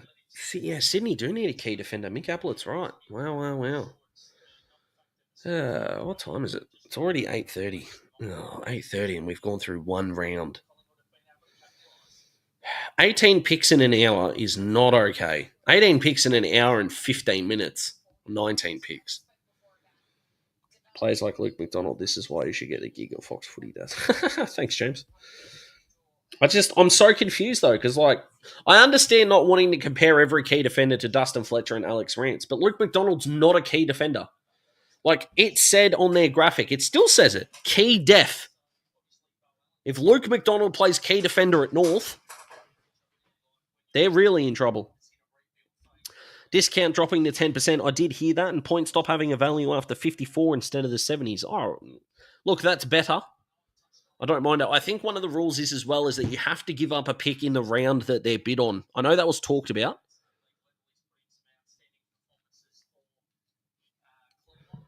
But I don't mind it. But yeah, Dodson's still on the board. The Pies, I mean, at 50 makes sense. West Coast and Gold Coast don't need a ruckman. Hamish Davis and Jasper Alger on the board here is really interesting. I think Sam Davidson is just going to get picked up a little bit later on.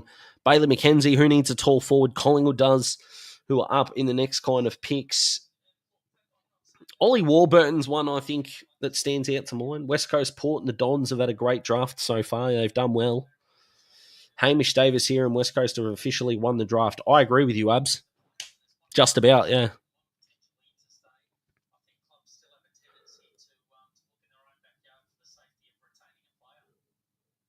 Here we go. Picky's in for the Eagles. If this is Hamish Davis, start doing cartwheels.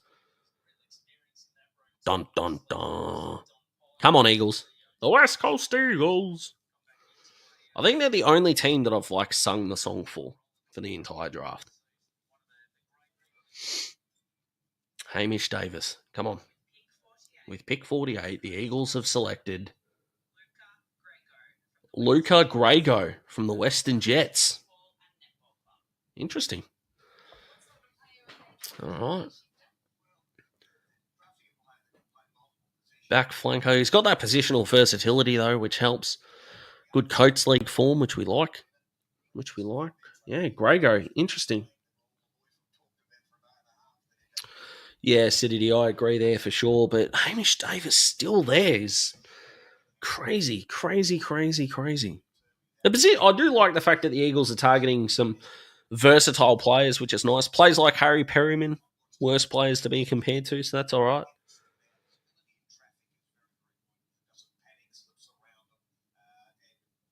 What Grego does really well that I hope doesn't sort of go under the radar here is he doesn't slip.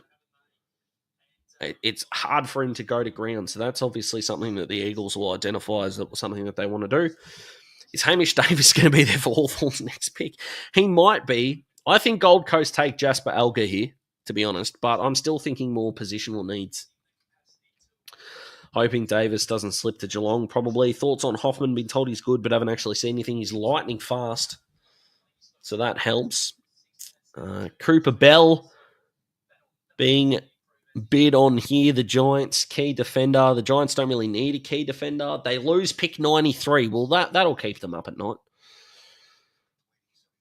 If the Giants give up pick 93, I should say, for a key defender. They don't really need it. I like Gold Coast going after it.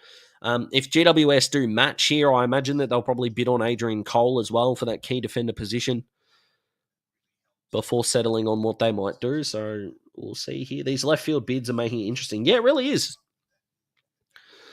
I'm liking it a lot. The Joel Cochran bid's going to be interesting, whether Sydney are going to shoot themselves in the foot here.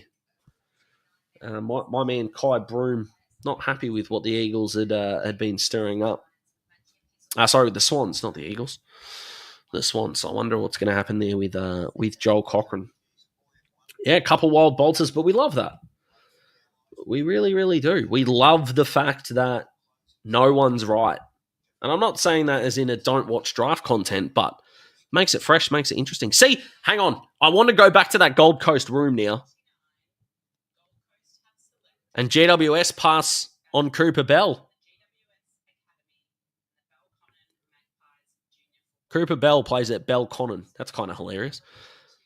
But there you go. Passing on Cooper Bell. Gold Coast get a key defender. It's a positional need for mine. I know they've already got Sam Collins, Mac Andrew, and Charlie Ballard. But what that could mean is Mac Andrew could go forward. So they could have the triple threat up forward now with Mac Andrew, Jed Walter, and Ben King. I love that for Gold Coast, who kind of need to put up or shut up this year, to be perfectly honest with you. But the athletic advantage that Mac Andrew brings here is going to be really beneficial for the Suns, because if Cooper Bell can hold a spot and if Gold Coast can still have their rebounding defense going, Jack Bowes, these kinds of players off that half back line, I think they get more dangerous with Mac Andrew up forward, to be honest.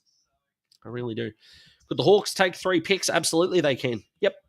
And then only rookie draft Gunston. That is definitely possible. Unless someone picks up on Gunston, to be completely honest. Anthony here, what do I know about Riak Andrew? To be honest, not a lot. I'm just going to be honest. Can't get around to everyone. Don't know a whole lot about Riak, to be honest. All right, back to the Pies. Sam Davidson would be a good pick here. Archie Wicks might be someone that they look at. Alex Dodson still on the board.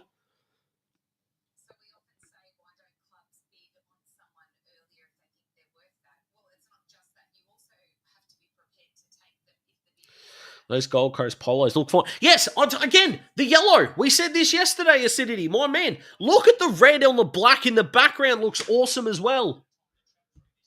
Gold Coast, don't put the red on your jumpers. It makes no sense.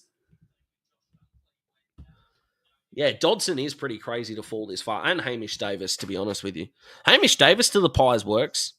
They don't like tall forwards, but they like hybrid ones. Dodson, Davis,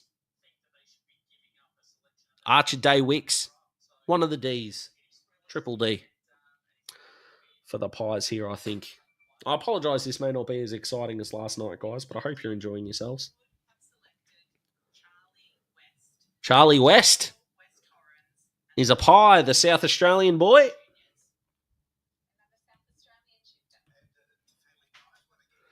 Key forward, it's what they needed to do, the Pies. They needed one. They take one, thank God. I said they don't like key forwards, and then they take one. So, thank God. Another bolter there. Don't mind it in the slightest. The Pies picking up old sons of. Don't know half the players, but that makes it fun, mate. Try being me at 2 o'clock in the morning watching highlights for crying out loud, and then people turn around and they go, "Oh, well, this is just stupid." Well, it may be, but I'll tell you what, it's bloody fun, and that's what makes it interesting, which is what we like. Hamish Davis could still be a Bulldog, which, by the way, according to the point system that we talked about yesterday, would still be a point for Daz. So there you go. The pick's in. Does that mean it's a pass? That was very quick. But see, look at that room. There's like 5 people in Bulldogs polos. Charlie Richardson still on the board. Anthony.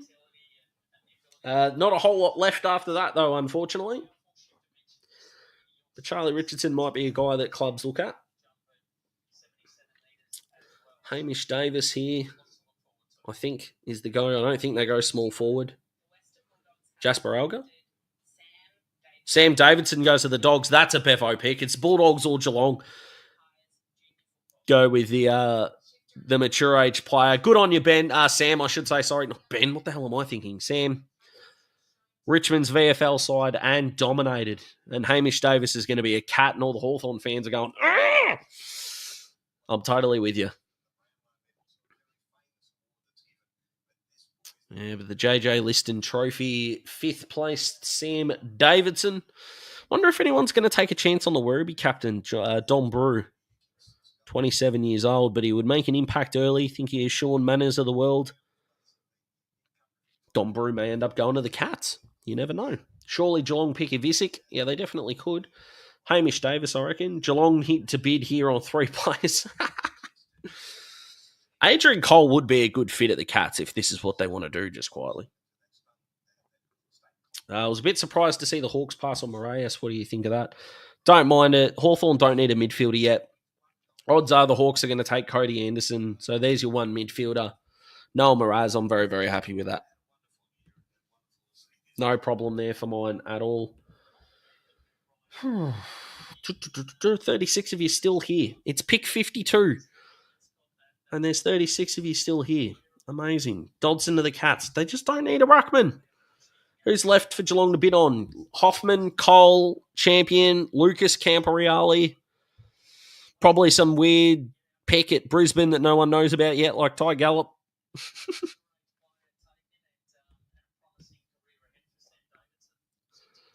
So fingers crossed Sam Davidson goes well. Geelong taking their time here, so probably plotting a way to royally screw the league over.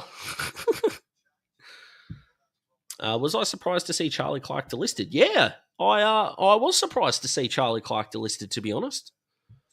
Was he bevoed? I don't think he was bevoed. Injuries killed his first sort of pre-season and just didn't really get a run, unfortunately. The pick is in for Geelong, so they didn't bid. Thank goodness, but they're going to end up with Hamish Davis. Oh boy. Oh boy, oh boy, oh boy. You're delaying the inevitable here, Fox. Sorry, you're building the suspense, future employer. Reckon Dodson wants to stay in South Australia. Well, maybe. Jacob Mollier ends up at the Cats. Because why would they do everything that people think they're going to do? Why would they? Well, they did take a ruckman, but not Dodson. What? Okay. They've already got Mitch Edwards in last year's draft. You've still got Toby Conway on your list. Are Geelong doing this so they can, like, when they ask for trades, they can just get better draft assets down the line? Mollier before, yeah. Alex Dodson, for me, has got a lot of Max Gawn traits. I mean, that's his ceiling.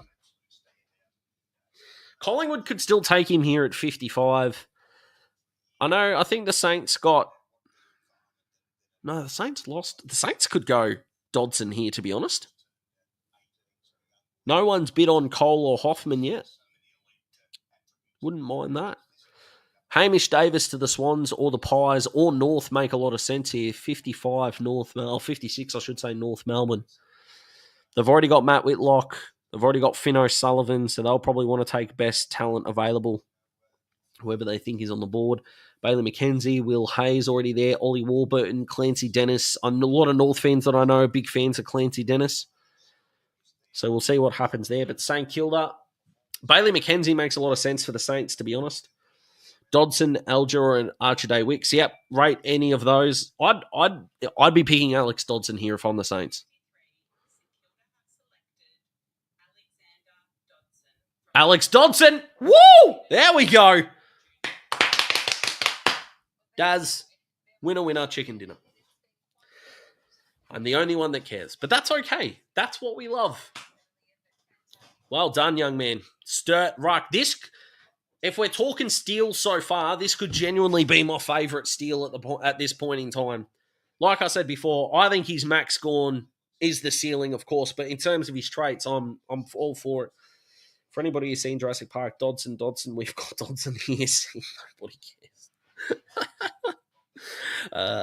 Well. I like it, James. Reference of the day. I don't have any cash on hand, but you have my support in spirit, my friend. I promise you. I'm going to need to chuck this laptop on charge. Yeah. Whoa, where's my charger gone? Dodson's heart would have been racing. Yeah, bloody oath it would have been. And all of the power rankings that had him sort of inside the top 30, I had him going to Richmond at like pick 27, I think, in my mock draft. So ends up at a good situation. What St Kilda think is going to happen with Rowan Marshall?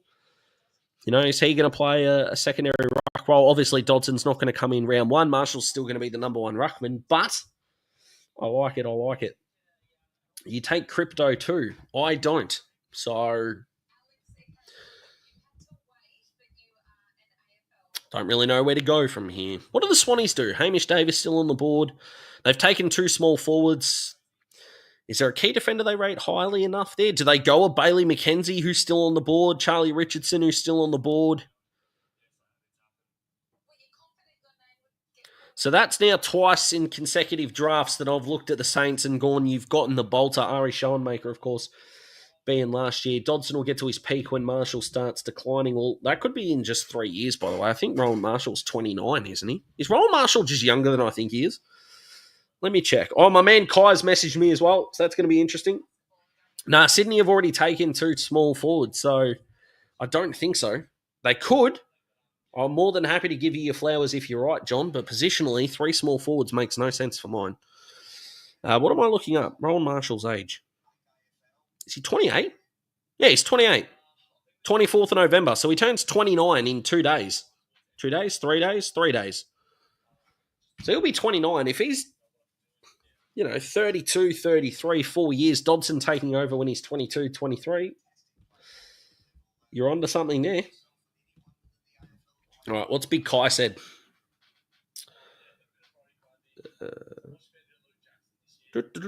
Sydney stinking it up, it seems. So Kai's happy, which we like.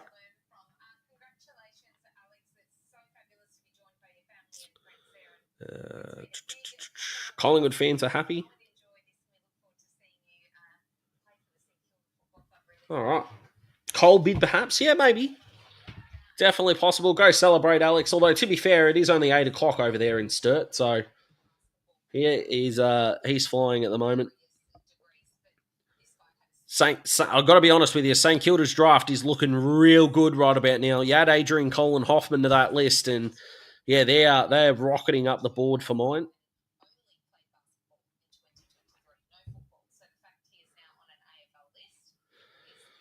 All right, are we going to go to a break here? My God, I'm going to need a drink or something.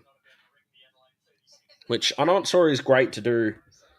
Well, yep, we are going to go to a break. Awesome. Are you guys going to forgive me if I disappear for 30 seconds?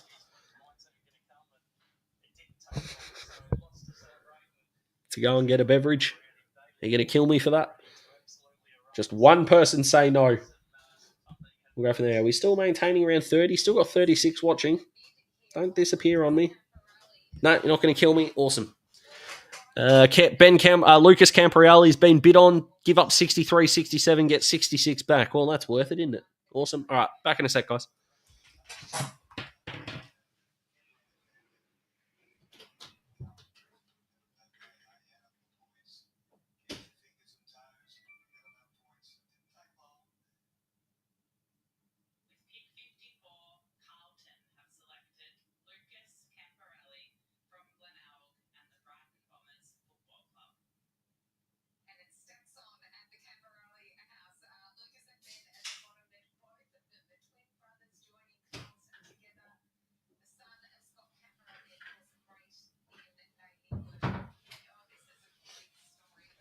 Alrighty.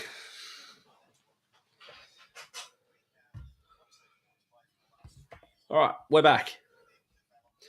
Is it Pepsi Max or Coke Zero? No, it's neither. I have the Bills. Where's my camera? The Bilson's Twister is what I have at the moment. Don't judge me. I only drink bourbon when I'm sad. That's also not true, by the way. It's the only Bilsons I like, by the way. Not that means anything. Drink what you want to. But none of the soft drink, none of the Pepsi Max, I should say, was cold. Probably could have grabbed water. Bilsons are great. Apparently they've gone into like administration now, which sucks. Oh, actually, speaking of the other debate, because there were 2 food ones at work and I only gave you the first one. All right. So I'll put this pick one to never eat again. Again, this is one that I'm passionate about, but no one will be on my side here. Now, if you're not an Italian food fan, you might hate me for this. But get into the comments here. Bilson's Musk is up there. Riley, my missus says the same. It's not for me, but you've got a supporter in my beautiful better half. But guys, I want your answers to this question. Pick one to never eat again: pizza, pasta, or risotto. Which Italian staple are you throwing away forever?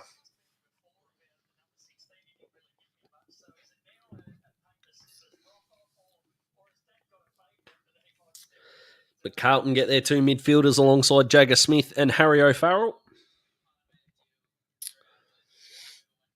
Oh, your comments are breaking me heart, guys. My goodness me. I'm going to put this out there, and I'm going to say this to you, Abs. I think you've just not had a good one, because risotto is the best. It's so good. Risotto, just soggy rice. It doesn't have to be soggy rice, John. Stop going to pubs and having bad risottos, guys. Make it at home. It's awesome. I love how no one here is picking pizza, and pizza's my answer. I'm not a pizza guy. Which I know. Look at me. That's a shock. Not a pizza guy. The missus isn't really either, but she's also not a guy. So we could just put it that way. She's just neither of those things. But yeah, I'm not a pizza guy, really, at all. If I woke up tomorrow and no one and someone said to you, Daz, you can never have pizza again, I don't think I would spend a second feeling sad about it, to be honest. But yeah, one of the crew members said risotto passionately, and then of course the pizza, the pasta. I'm pretty sure pasta and risotto is what just keeps me moving. Risotto is elite. It's elite. It is outstanding. Is risotto? You can get rid of pizza other than lasagna, then there would be nothing to put anchovies on. Well, there you go. As a first-year apprentice, I was challenged to eat an entire tin of anchovies, including the oil. I did it. I got my $150 and then threw up. So that was good. React Andrew here, the Melbourne key defender. I think it was Anthony who put in the chat about React. So that's pretty cool. Mac's brother, I think, who that's probably going to stir up Melbourne fans considering they couldn't get Mac, but they can get React, which is cool. A couple of rhyming names there.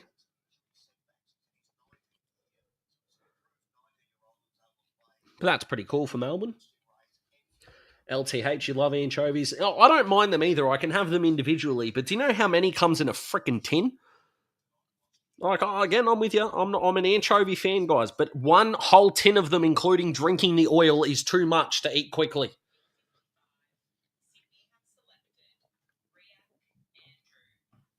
Melbourne passed on React. Oh, boy. Not taking Cochran, but taking React Andrew is real interesting.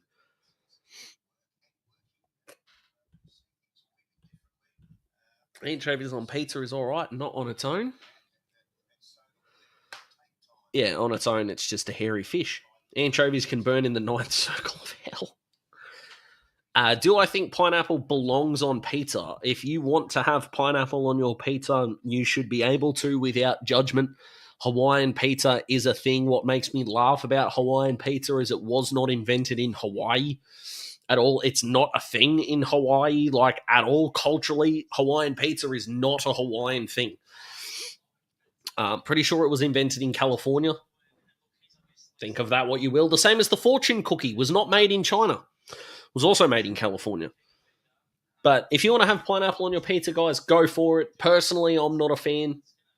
But I'm not going to judge you for what you like to eat unless I'm debating you and you're a work colleague because I like the argument. But doesn't bother me at all. So does pineapple belong on a pizza? Yeah, if you want it to. Have whatever you want on a pizza. All right, back to the pies. Hamish Davis. Will Hayes is back on. Wait, hang on. Is that the former? That's not the same Will Hayes that was at the Bulldogs, was it? No, it's not. But pineapple is very Hawaiian. Yeah, it is, but just the Hawaiian pizza. Oh, Melbourne, in fact. There you go. Yeah, no, that's not the Will Hayes that was at the Bulldogs. I was like, hang on. But general forward, don't mind it. Only heathens have pineapple on pizza. I love how much people are passionate about pineapple on pizza. It's so good. North are back on the board.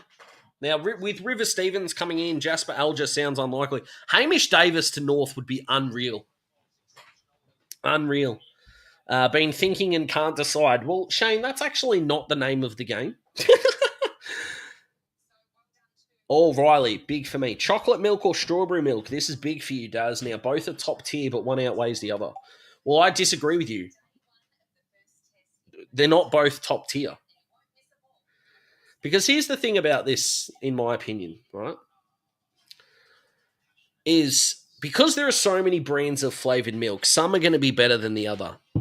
However, I think that the inconsistency in one of these makes it worse for me. So no matter what brand I'm buying, so if you're telling me in a blind taste test, I'm going to prefer strawberry milk across the board. I think the best chocolate milk is better than the best strawberry milk, but consistently, strawberry milk is better than chocolate milk, right? Let me put this into context for you, right? Chocolate milk is like Jake Stringer, right? Will rip a game apart, can be dominant, right? In a contractual year, will bring out their best form. Strawberry milk, for me, might be your Kyle Langford, right? 40 goals a year, no drama, does their job, ultra consistent. Give me Kyle Langford any day.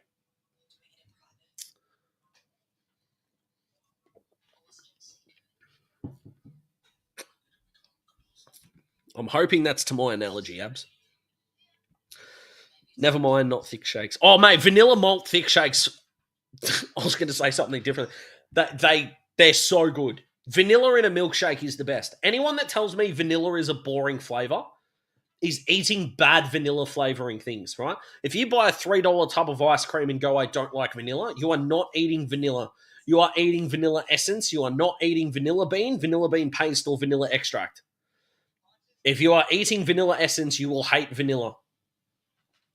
Vanilla essence is also cheaper, but if you like vanilla essence, nothing wrong with that. But if you've only eaten vanilla essence and gone, I don't like vanilla, it's boring, I just don't think you've been given the opportunity to have it at its best. That's what I mean by that. But like any dessert, vanilla sponge, vanilla custard, right? All of those kinds of things. Todd, I could not disagree with you more, in my friend. I am not a coffee drinker. I've never understood coffee in any kind of way. It is bitter bean juice, right? And people tell me if I drink too much of it, I'll get the shakes. I have no interest at all. But I do hear, Todd, because my older brother agrees with you wholeheartedly, right, that iced coffee slaps. So I will take it. Vanilla slice, 100%, right?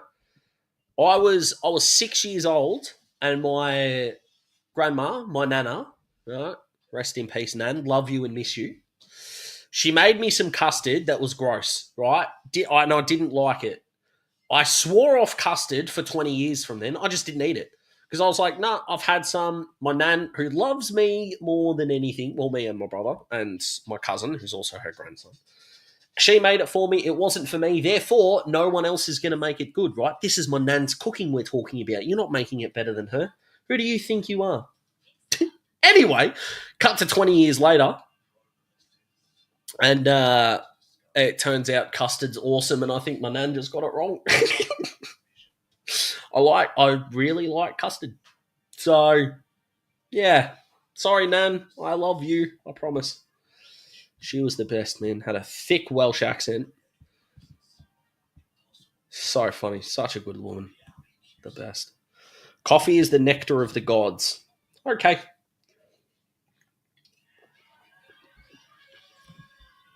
Vanilla ice cream is so good. Riley, I'll give you a tip, my friend, if you want to. I'm going to give you the best 10-minute dessert for you. All right. And given what you said before, this is for you and anyone else that's listening. If you want to buy frozen because it's cheaper than fresh, go for your life. I'm a frozen berry advocate. I love them all year round, more consistent, fantastic. Grab a handful of berries, whatever berries you want, right? Whether it's in a punnet or if you've got a mixed berry frozen pack, right? Get them in a saucepan. Now, depending on how big your hands are, right? But if you're an adult male, for every handful of berries, 1 tablespoon of sugar, 1 teaspoon of balsamic vinegar, and a pinch of salt. Bring it to the boil, turn it on low until the liquid becomes a syrup. Right? Welcome to the world of berry compote. The easiest way to do it. If you want to add in some mint, if you want to, fantastic, right? If you want to go really fancy, because a restaurant I used to work at used to do a berry compote with rose water, take it or leave it. I do not use rose water in anything. All right, so a handful of frozen berries, a tablespoon of sugar, a teaspoon of balsamic vinegar. If you're using frozen berries a splash of water from your sink and literally turn the tap on full. So go up, go down. That's all you'll need. Bring it to a syrup, vanilla ice cream, your berry compote, shaved chocolate, and Baileys. You're welcome. Welcome. Daz does cooking. Yeah, welcome. Welcome, welcome, welcome. But seriously, shot of Baileys, vanilla ice cream, that compote, and some shaved chocolate over the top. Not melted. Nothing like that. Either put it through your cheese grater or your microplane, or if you want to stick it in the freezer and cut it that way and do it as shards, good luck to you. But you're welcome. 10 minutes, less than a dessert that'll knock your socks off. Back to North Melbourne. Luke Urquhart for the Brews. I like it. I rate it. He and Cody Angover are a couple of the Western Australian boys that they were looking at, so that's fantastic. Calling out of work tomorrow to make that. Riley, you should.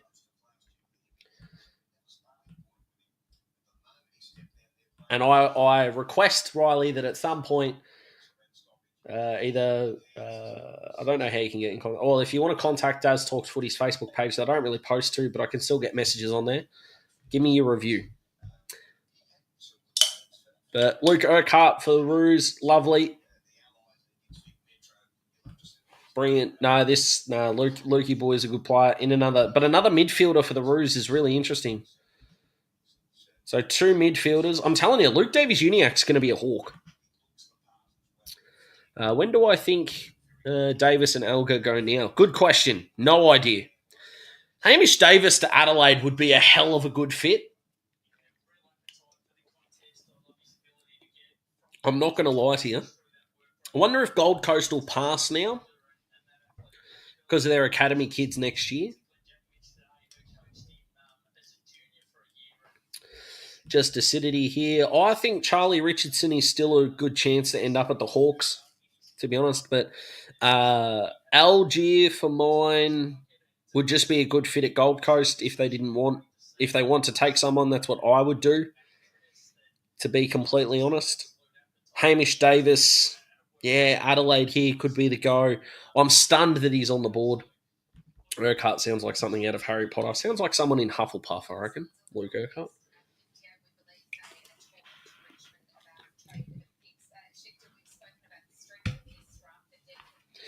And whatever you think of J.K. Rowling's politics, the fact that her only Chinese character was called Cho Chang is... I shouldn't laugh. We'll say it's humorous. You're losing the will to live here. Well, Peter, I'm giving you the desserts, my friend. This is how we should be rumbling, my friend. Stick around. I'll make you fat. Just stick around. That's fine. I'll give you all the instructions you need in order to indulge. Just don't eat it at the rate that I used to with all this stuff, and you'll be good as gold.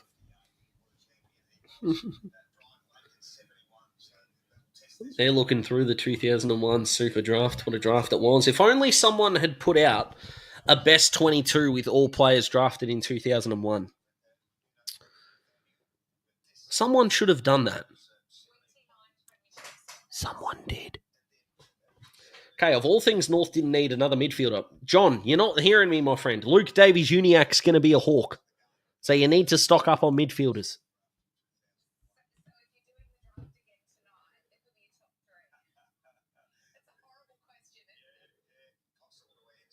Ablett, here we go. 2001 Super Draft top 3. Ablett 1, Judd 2, Hodge 3. Isn't that just the easiest? I know there's a lot of superstars there, don't get me wrong. But it gets difficult at like pick 5, pick 6. Bartel's a star, I understand that.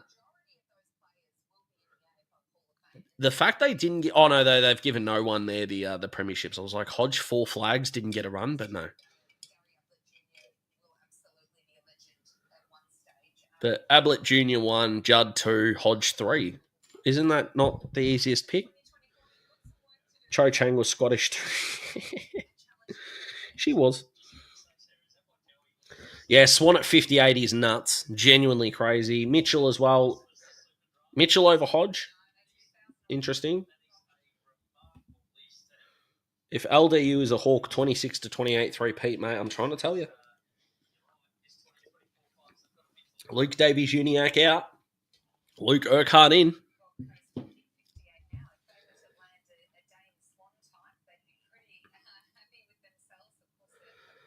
All right. Gold Coast, Jasper Alger.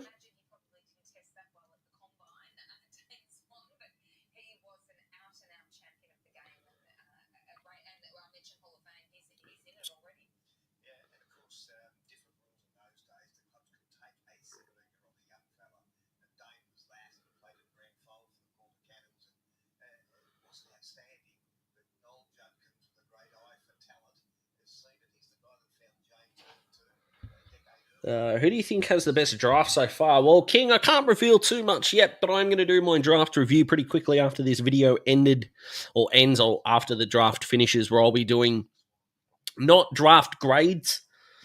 Okay, not draft grades, but I am going to be doing a ranking sort of system in that video, which I hope that you all check out.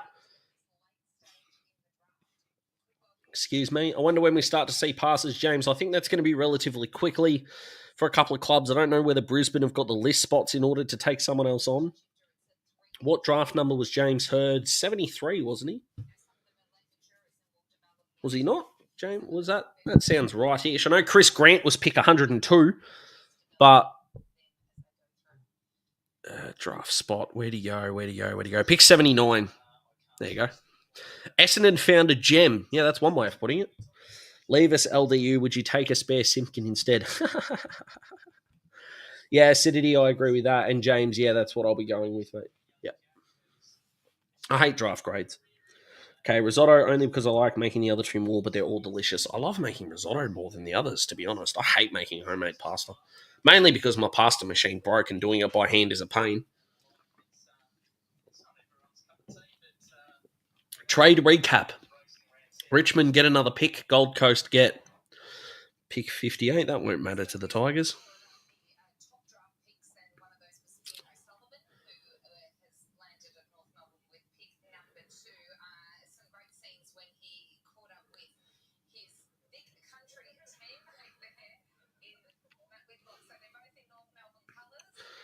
Hawks fans getting around the fact that LDU is going to be a play. Richmond are picking again. No, they're not.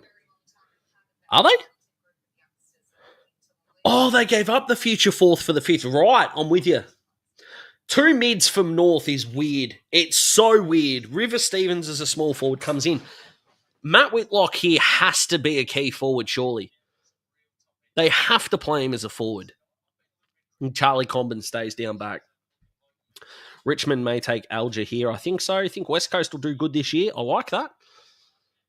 Definitely the trade with Carlton is looking better and better for the Eagles at the moment, for sure.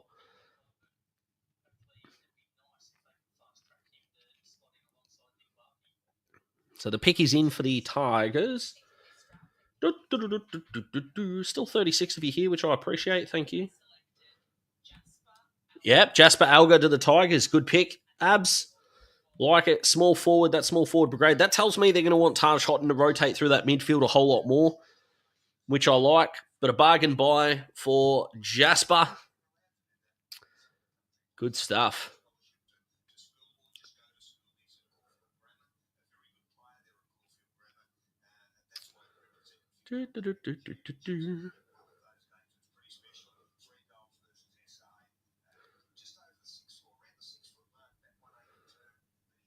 All right. Adelaide. Trade is in. Adelaide have traded out. Or have they traded in?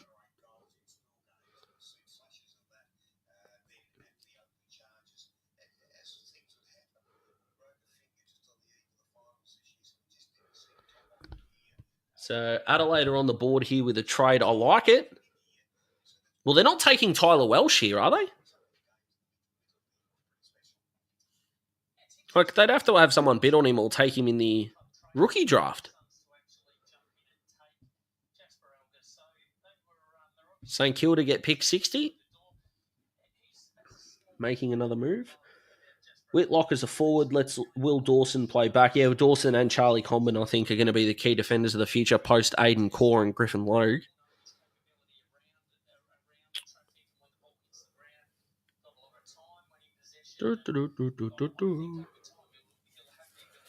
I think West Coast and Port right now are the standouts for mine. Richmond, obviously, with the picks they've got, are going to be up there as well. Saints to take Davis, I agree. Although Adelaide here could do the same. With Taylor Walker on the verge, when Elliot Himmelberg gone, could they take Charlie Richardson? Could they take Ollie Warburton for some class down back? I don't think they're going to take a midfielder here, obviously, with Sid Draper coming in and Charlie Edwards still on the list.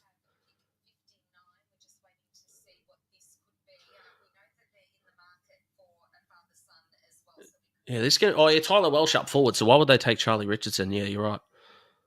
So this has to be a defender, doesn't it? We think, or do they just take Tyler Welsh here? Well, that'd be weird, but a defender, Ollie Warburton. No, they took Tyler Welsh here and just didn't match a bid. Fair enough. They only wanted to take the 2 spots.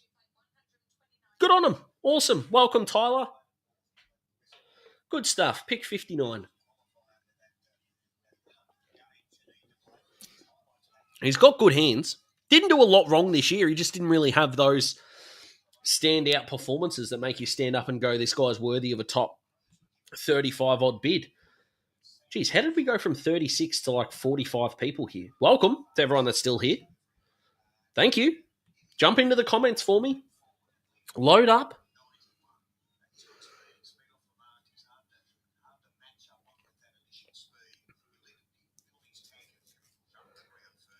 And the Saints here, Hamish Davis makes a lot. If us, St Kilda could become one of the winners of the draft here if they take Davis, to be honest. But also, when you look at these, you don't want to be too biased towards the players that you really, really like. 9:15. I think there is going to be less than 15 picks to go. That's my assumption. But to be honest, call me crazy here, guys, or maybe it's because I'm too close to this. Is it just me, or are there not as many storylines around this draft? Archie Wicks is still there, and I think might be an option at the Bombers with their next pick. What do the Saints do here? Patrick said, Calder Cannons boy. Essendon could take Jayden Ewan here and avoid the Jayden Ewan to avoid the bid as well.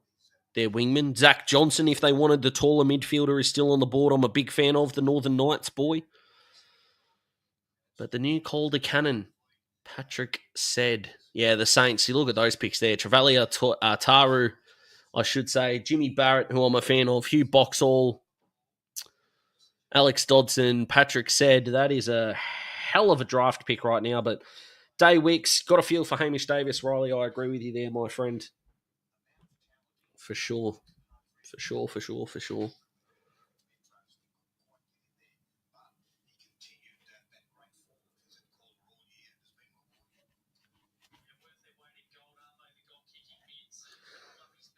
Oh, this isn't Mick Ablett's fault.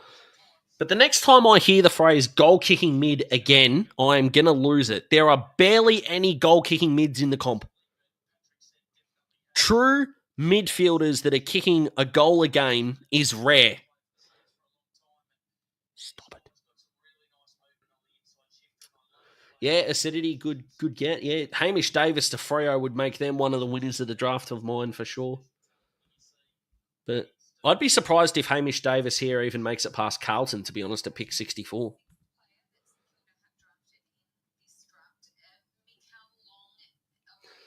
Yeah, no Cole and no Hoffman for the Saints is interesting.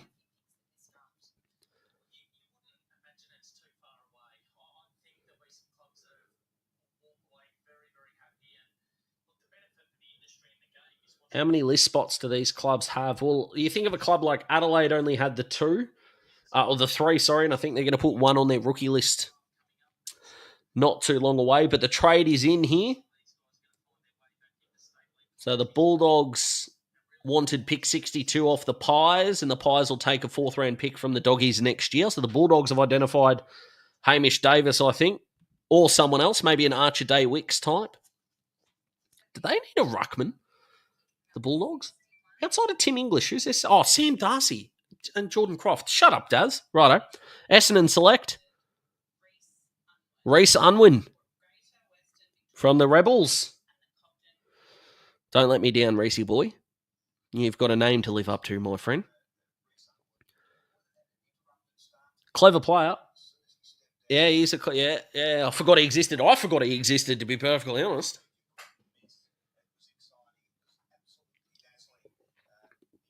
Yeah, decent pick. Very agile player. Racy Umlin. Hamish Davis and Archer Day Wicks are still there. This is nuts. We're 2 hours in. Holy crap. I've been talking for 2 hours. You poor, poor people. Davis to the Hawks, surely not. Oh, surely so. Come on. Do the Hawks take Davis? I hope so. I hope so.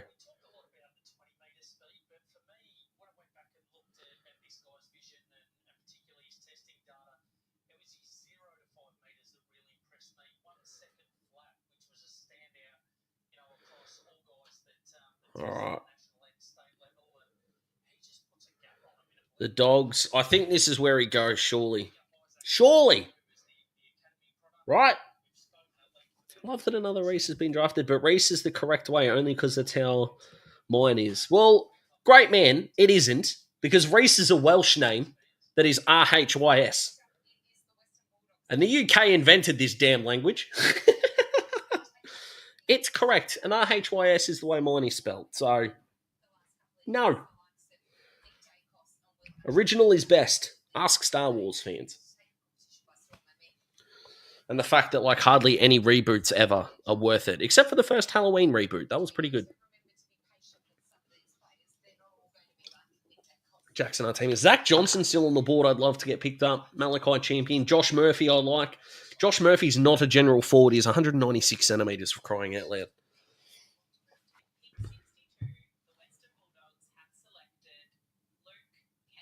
Luke Kennedy goes to the Dogs. That makes sense. That's 9 Sandringham Dragons players. Wow. Bulldogs trading up for a midfielder is interesting. I don't mind it. But Freo here, Hamish Davis is on the board for them. Again, which makes perfect sense. They took Charlie Nichols before, so this is just who they think is the best talent available. It wouldn't surprise me if Freo wanted to trade out of this pick, if someone wanted to move up for any kind of reason. I can't really think of many clubs that would want to move up at this point. So do Freo just pass? Do they bid on Malachi Champion just to mess with West Coast? That would kind of be funny.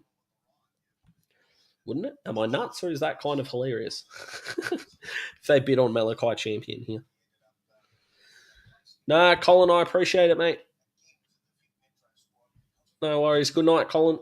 Well done to North. 2 midfielders is interesting, but hey, the countdown till Luke Davies-Uniacke's at the Hawks is on.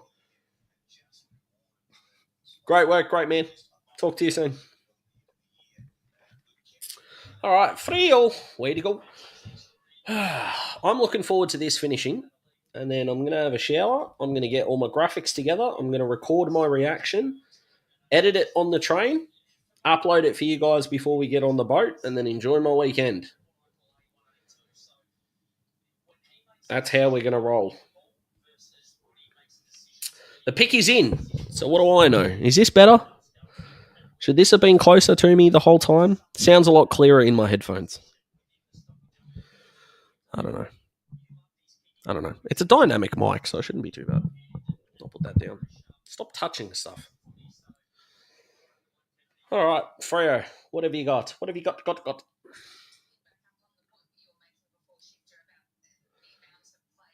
All right, guys, the pick is in. Can we get to the name, please?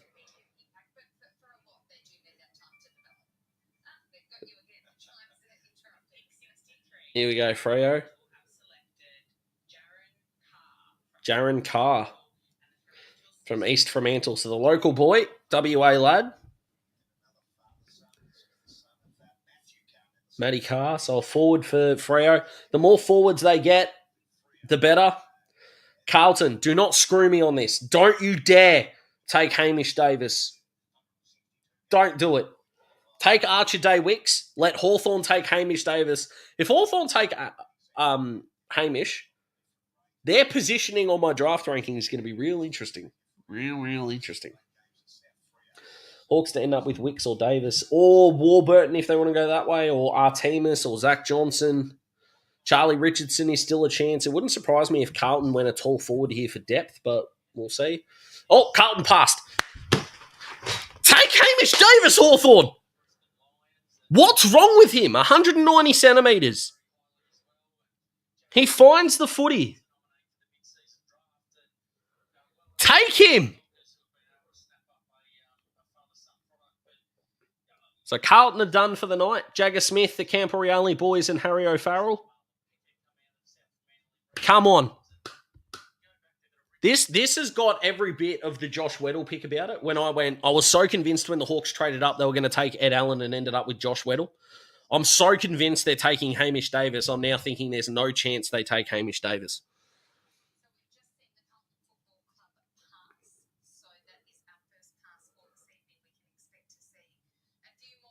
You know what else I find hilarious? I think someone asked me, when do you think passes are going to come?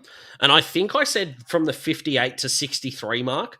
And the first pass was pick 64. Thanks, AFL.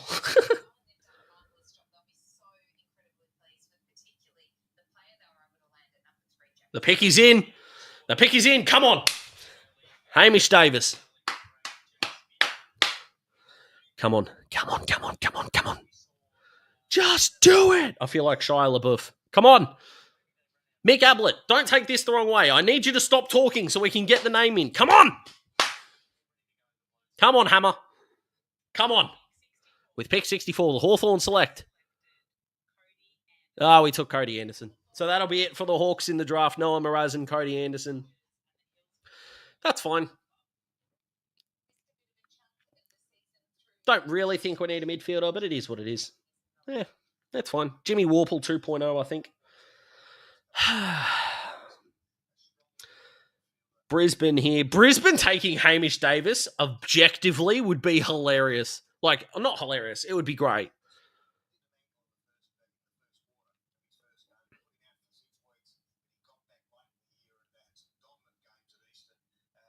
Hawks crushed their hearts. No, they didn't. Cody Anderson's still a decent enough get, the NGA Academy, but competitiveness, tick, consistency, tick, plays like Tom Liberatore, that'd be pretty handy at pick 64. That means we have a Noah and an Anderson. Oh, God, thanks for reminding me. And we should have had Noah Anderson. The Hawks aren't really looking like they're packing up yet, so what's going on here?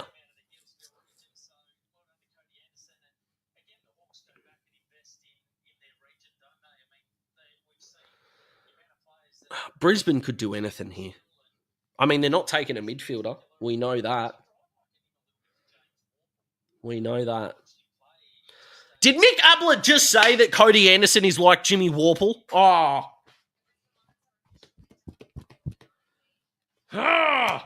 This is frustrating.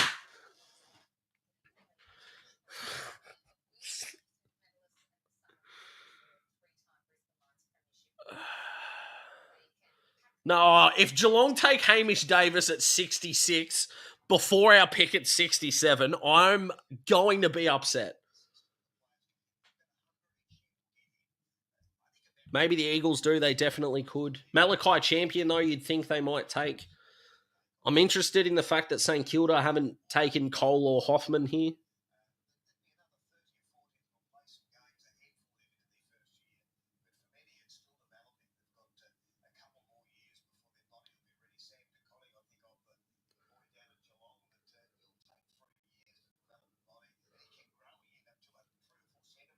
What will the Eagles do here? That is too many people in the room. 5, 6, 7, 8, 9, 10 people in the room. My goodness, that's too many. Maybe we use 67 as well. Hopefully. We'll see. The fact there's still 39 people here at 9:30 at night is just crazy.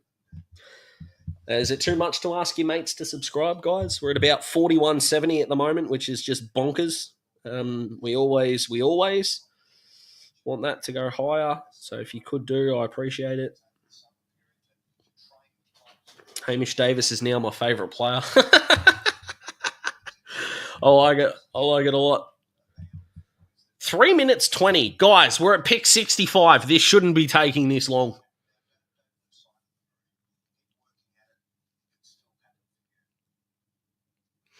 Will anyone take it? Will Geelong take a chance on Dom Brew, do you reckon?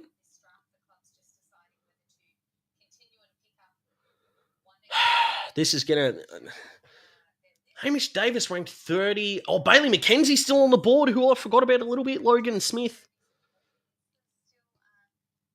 I don't know a whole lot about Toner there, but everyone else on the list on KO at the moment are guys that I would have said would be either off the board or taken before the night is out. So that's really interesting, the amount of talent that's left on this board. Artemis Johnson as well, Malachi Champion, Josh Murphy, who was in my mock draft, Xavier Ovisic, who was as well, Gabriel Stumpford's there as a key forward.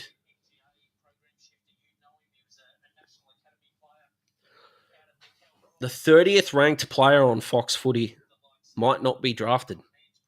This is nuts. Just acidity. I agree with you. Why is this a 3-minute discussion right now? Surprised Archer Day Wicks hasn't been taken yet. Mate, take a number. I'm with you. It's a shock for mine. Oh, come on, West Coast, for crying out loud.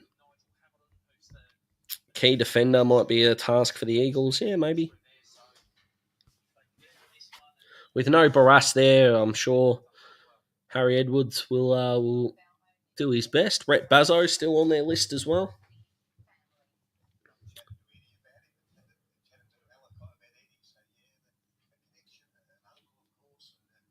Of course. We're now under 90 seconds for pick 65, guys. If anyone's wondering how my life is going, this is exactly how I predicted it. When someone told me I had to do like a student board in primary school, what do you think your life's... Oh, the pick is in. Oh, well, thank goodness. I was getting worried. Is it going to be Davis, Malachi Champion? Who's it going to be? West Coast selected. Hamish Davis gone at 65. Finally off the board. Bugger, damn, there he goes. Pumped for him. What a draft for West Coast, just quietly.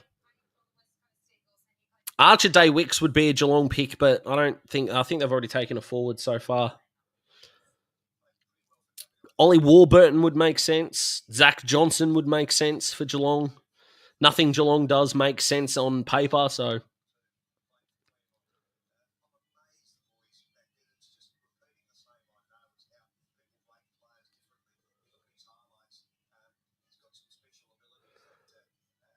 Yeah, the boy's a gun. Look at that. Oh, good hands on him. At least he didn't go to the Cats. That's what I'm hanging my hat on. James. Sorry, I don't know if you like Jim. James. West Coast draft has been amazing. Yeah, it really has. It really has.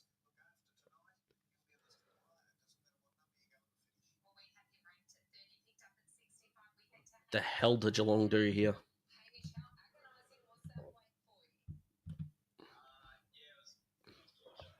Almost torture. Hamish, I don't blame you, my friend. But yeah, the Eagles have done this incredibly well. Good on him. Wonder if he was a West Coast fan growing up. That'd be pretty cool if he was.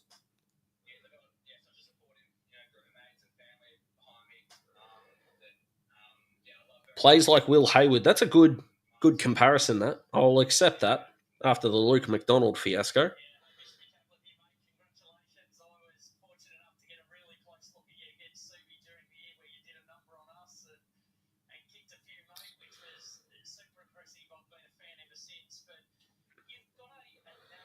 Alrighty. Come on, guys. Let's keep this. I understand they want to talk to Hammer because he was one of the blokes they'd set up here, but this is nuts. Bailey McKenzie would be great at the Saints. I'm totally with you. To back up Max King. I know they got Cooper Sharman down there, but another body there would be awesome for the Saints. So I'm with you on that. For sure. Hawks could have picked Davis and bid on Anderson. Yeah, they could have. But I think the Hawks were only going to take 2 picks in this draft, James. So I think the Hawks are done. If they're not done, I'm really curious to see who they go with. Really curious. It's taken nearly 5 hours to not pick 66 players. Yeah. Riley, I'd love to, but I'm on the cruise tomorrow, mate. So I'm actually going to miss the first 3 days of the test, which sucks. I'm pumped for it. If you want my prediction, genuinely, so day one prediction, India all out for 207, and then Australia 1 for 42 in reply. Oh, sorry. Yep. 1 for 62, I should say. In reply. So that's my day one. I don't think I've spelled prediction really badly here, guys. My apologies. But India all out, 207. Australia 1 for 62 in reply. Uzi Khawaja goes on and makes 140 odd. So that'll be golden. Do I rate Kale Gerreyn? Yes, I do. I think the Bombers have done reasonably well here. No one does badly out of the draft. We'll see how development goes and all those kinds of things. But I think Bombers fans should be relatively optimistic about what they've done so far, Bomber Boy. Bid pending. So Lennox Hoffman off to the Saints, you could say. You could say. I wouldn't, but someone could.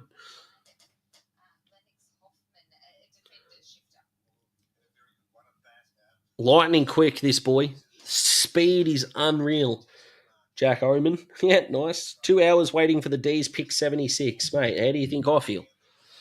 I've been waiting 2 hours for picks, let alone one club. We're waiting for everything to be out. But I think St Kilda will match this and end up with an underrated player. Fingers crossed he goes well.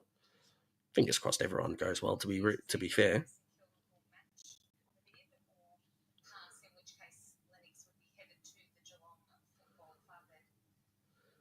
If St Kilda don't match the bid, as an opposition fan, I'm going to be upset. Nah, pick is in. They matched it. Thank you.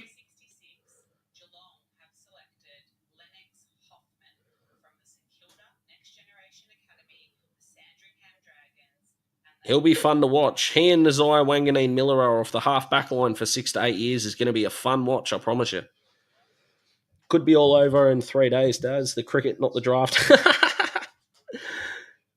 Love it. Happy with Carlton's picks. Yep, I think you should be. I think they've done a good job. Saints have taken 14 defenders in this draft and could take one more. They didn't match. Oh, whoops. Oh, for crying out loud. Oh, hey, guys. If they're late in the draft and Geelong rate them, how about draft them? Yeah? That would be a good thing, I think. All right, come on, the Hawks. Oh, we've passed. That is way too quick for Hawthorn to make a decision. Yep, Hawks have passed. Game over for the Hawkers. Goodbye, farewell. It's been real. It's been good. It's been real good. Bring on Sydney in opening round. You're guilty. North. Do North take River Stevens here? Let him go to the rookie draft.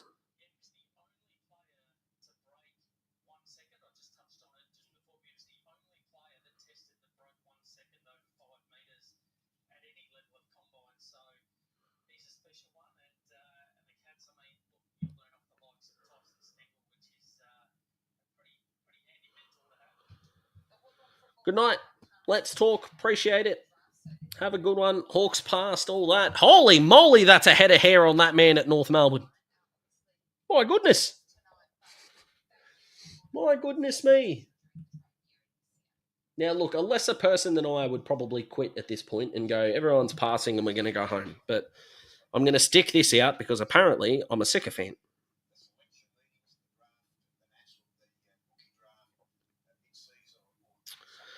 No worries, James. Have a good one. Adrian Cole has not been taken yet. All right, Jim, have a good one. Ben Brown returned to North. It's what it looks like, doesn't it? So I think North are going to take someone because they're having a discussion.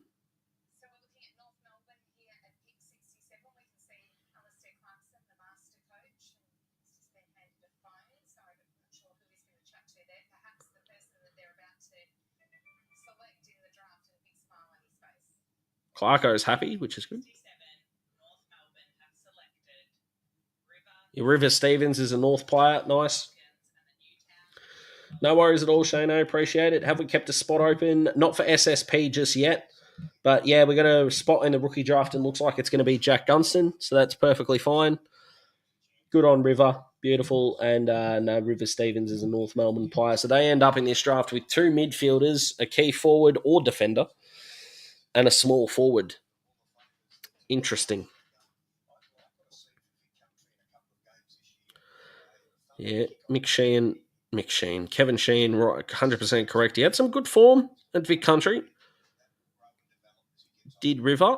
And shout out to whoever commentated the Vic Country game that said the River runs as he took off. That was a great bit of commentary. What could the Eagles do here? Malachi Champion might be the way to go.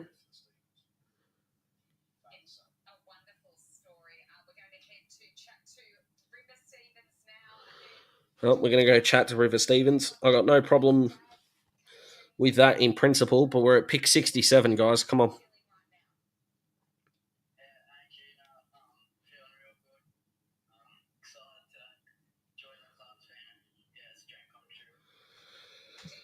Oh, 2 hours 21. Holy Moses. We've dropped below 30. I don't blame you. It's nearly bedtime. Nearly there, guys. Nearly there.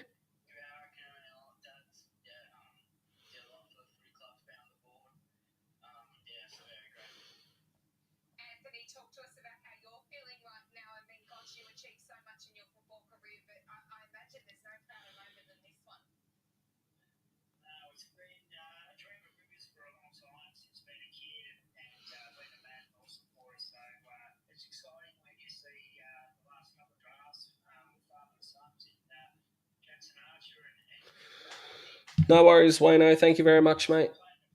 Have a good one. Hope you can watch the video tomorrow. Be safe. Be well. Look after yourself. So, Melbourne, pick 68. Charlie Richardson as a tall forward. Gabriel Stumpf as a tall forward. How do we actually know when the draft finishes? When we pack up and go home. Well, my boy. John, first thing tomorrow morning. It won't be first thing.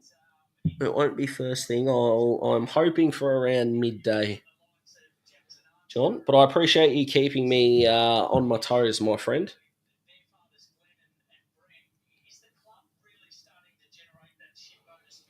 But mate, I'm trying to make the magic happen. All right. I promise you.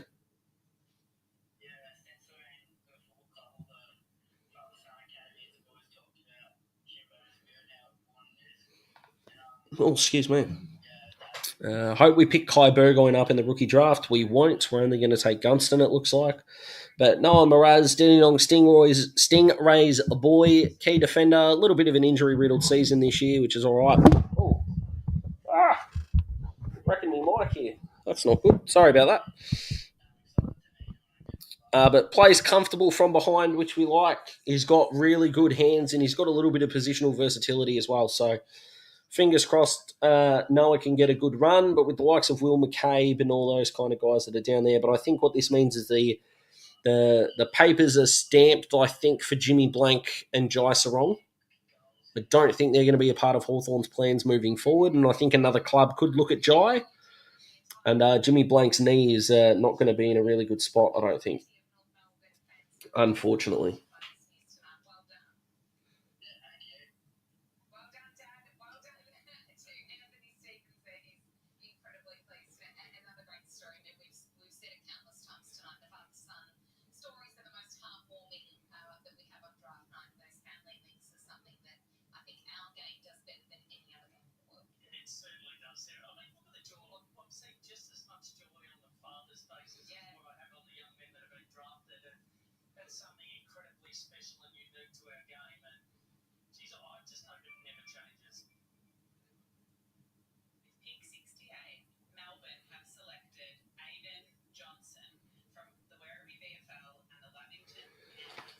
All right, Melbourne have got a pick in. Aiden Johnson, the key forward. Don't mind that at all. Probably would have had Charlie Richardson ahead of him, but that's okay. But the Dees continue on keeping on. Back to St Kilda. Do they take Adrian Cole here, which would make sense? I think we're into the single digits now, guys, in terms of picks that are left. But I don't mind the Aiden Johnson pick, to be honest. Oh, St Kilda have passed, so they won't be taking Adrian Cole in this draft, which I find really, really interesting. Daz, why did Hawthorn choose to pass? Don't have the list spots, mate, and don't think we're going to be taking on an SSP player. So we will redraft Jack Gunston in the rookie draft, and that'll be our list done. Done, dunnity, done. Or we could go with more than one rookie pick, of course, but Jack Gunston looks to be the go. Freo have passed as well, so we're going to be lucky to get into sort of the 70s here, guys. Aiden Johnson might be Mr. Irrelevant, which for those of you that don't know is the term for the last draft pick in the NFL draft. Is called Mr. Irrelevant. Brock Purdy for the San Francisco 49ers is probably the most infamous Mr. Irrelevant in previous years. The quarterback at San Francisco was the last player taken in the draft, and if you reckon the AFL one's bad, if you think that's bad, the NFL draft has about 240 picks in it, spread across 3 or 4 days, which is nuts. Can you explain why North Main listed River and Stair rather than rookie listing? Why not save the cash? I don't think the coin is going to be that big of a deal. North have got the salary cap room there, so it just provides that opportunity. I don't think it's that big of a deal, John, to be honest, but you never know. They might have someone else lined up in the rookie draft, so that's okay. Couple more passes here, guys, so we're back at Geelong now. They're probably look, whoever Geelong pick here, they're going to play 8 games in the back end of the year and you know, get a Rising Star nomination and look real good.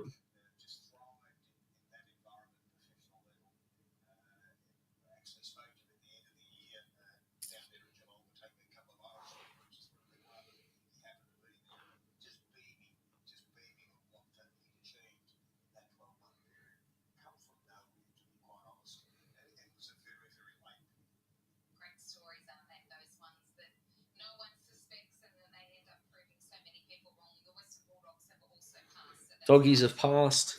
Yeah. So we've about 8 passes in now, guys. So I know this is not the way to advertise a live stream, but if you're thinking of packing it in, guys, we're not going to see a whole too much left, I don't think. This is why I should never be a salesman, I don't think. But this could be anything from the cat. Archer Day Wicks, Zack Johnson would make sense. Realised Essendon didn't take Jayden Newen either, which I find interesting.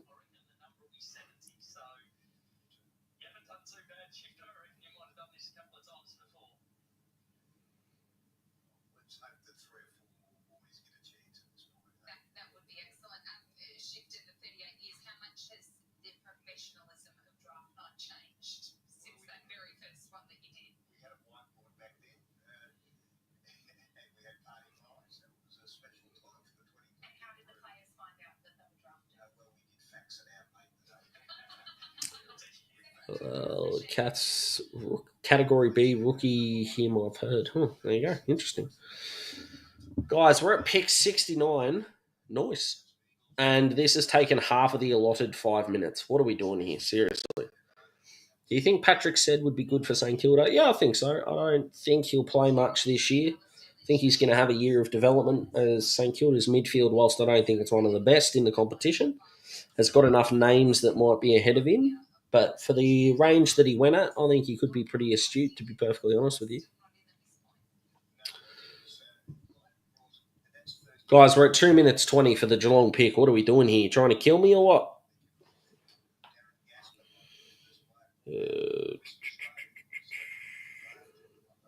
Surely this means... Yeah, if they pass from here, I'll strangle them. Patrick said he's forward. Yeah, he is, but he rotated through the middle in a couple of games at the back end of the year. So you never know which way clubs are going to go, to be honest.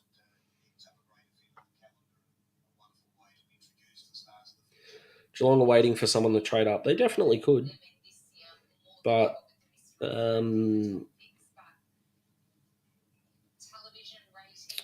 yeah, I think Patrick Said's going to be a midfielder for the Saints.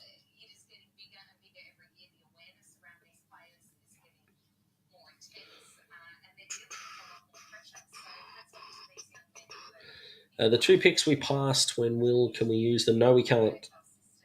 Oop. Hawthorn are done. Alex Dodson is a steal. Yeah. Yes, he is. The pick is in for the Cats. Awesome. Alex Dodson, him and Hamish Davis for mine, the 2 biggest sliders in the draft. So that's going to be interesting to see what happens with those 2 boys. But I agree with you. Alex Dodson is a hell of a pickup for the Saints.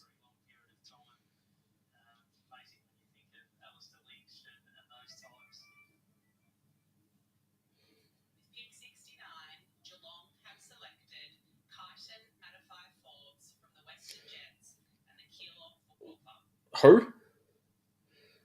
My laptop's frozen. Who have they taken? Oh, there we go. Reset now. Kyton Matty Forbes. Okay, got to be honest with you, Kyton. Don't know a whole lot about you, my friend.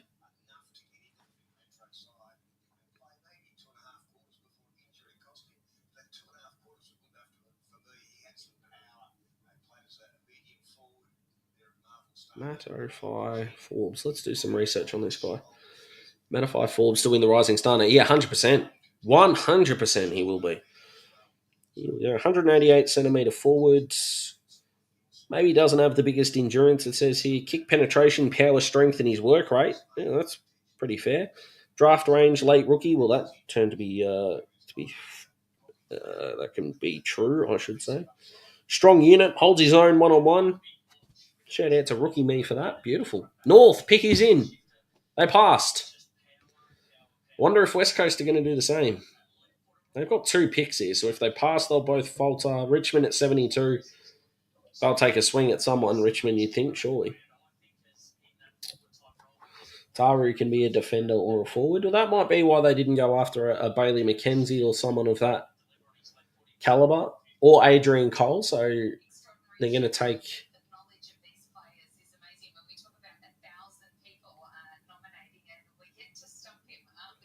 West Coast have passed, so both of those picks are gone.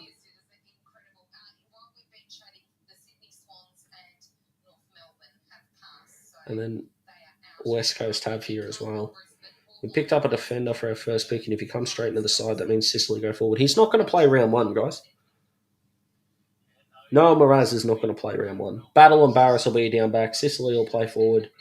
Foster's depth will be all good there. West Coast have passed, so over to Richmond. So Richmond, Richmond, Gold Coast, and Essendon, the last 3 teams that are in it, it looks like. So St Kilda not taking Lennox Hoffman's really interesting. Really, really interesting.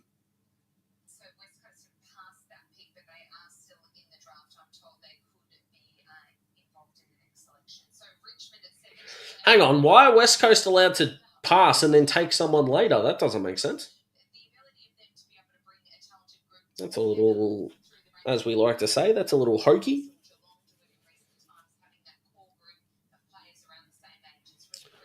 Oh, Riley, I'll tell you what's good, my friend. You. What's going on? How's your night been, superstar?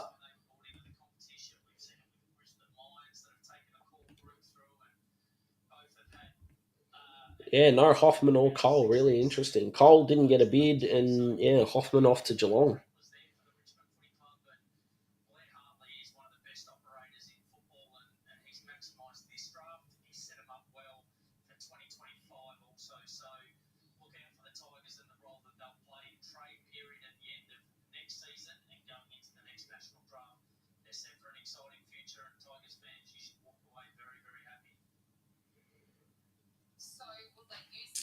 Don't mind the drafting. Yeah, it's going well, mate. It is going well. 2 hours, 34 minutes here. We're flying. Still got about 30 people in, which blows my mind. All right, Geelong are packing up. They're gone. Thanks for coming. What is Moraes like as a defender? Yeah, good. I like what I see from him. As I said, plays back shoulder really well. Athletic type, got really good hands. Richmond are done. GWS is still in the draft as well. Well, I can't believe the Bombers stole, Gerreyn.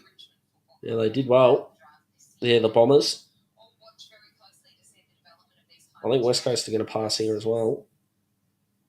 Yep.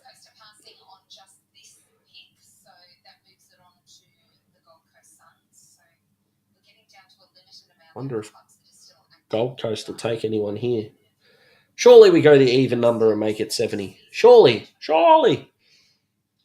So tomorrow, guys, the draft review will come out. I'll be doing categories. So biggest, Dale, you just done it there, mate. Tomorrow, my draft review will be out, where I'll be doing some tiers on these guys. Not the normal tier list kind of video, because I agree with the feedback that I was getting, that it was getting a little bit too long and convoluted. So I'm going to change it up a little bit and go from there. But I'm pumped to get that draft review out. And you'll be able to find out who I'm not sure about, who I love, who's flying under the radar, those kinds of things. Do I think St Kilda will get Gil Wakeland in next year's draft, mate? We are far away from next year's draft. If they want him, I think they'll get him.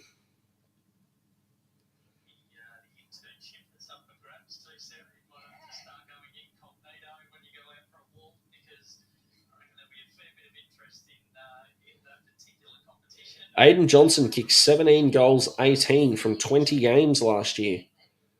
Interesting.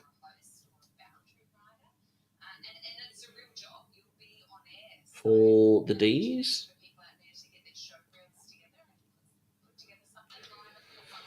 But I'll tell you what, if I was to go interstate versus Victoria at the moment, I think the interstate clubs have kicked Victoria's you-know-what at the moment. I will say that. Oh, the Bombers are taking someone. Oh, hello. We're making it 70. Come on, Essendon. Archer Wicks makes sense. Malachi Champion has not been bid on just yet. West Coast have got a pick at 73. I don't know why they're still in the draft, but the West Coast are still in the room. Oh, Bombers are selected. Hey, Zack Johnson! The Northern Knights boy, 190 centimetres. Good on him.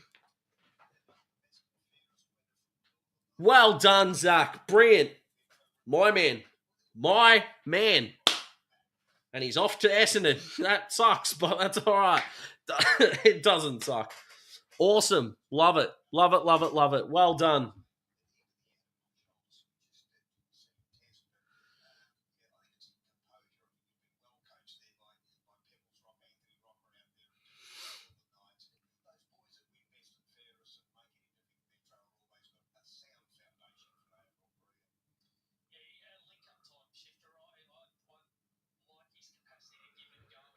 I'm telling you, Zack Johnson is going to be a player we know about.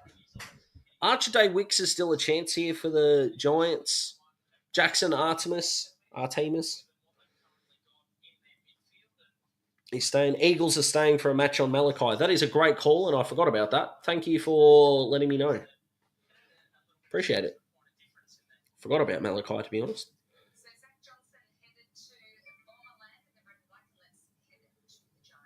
The Giants. Logan Smith. Of course, their ruckman prospect later on in the draft. So well done to Logan Smith. Can I describe North's entire draft in one word? Is about all I've got, and that's with me being wrapped with Finn. Okay, one word for North.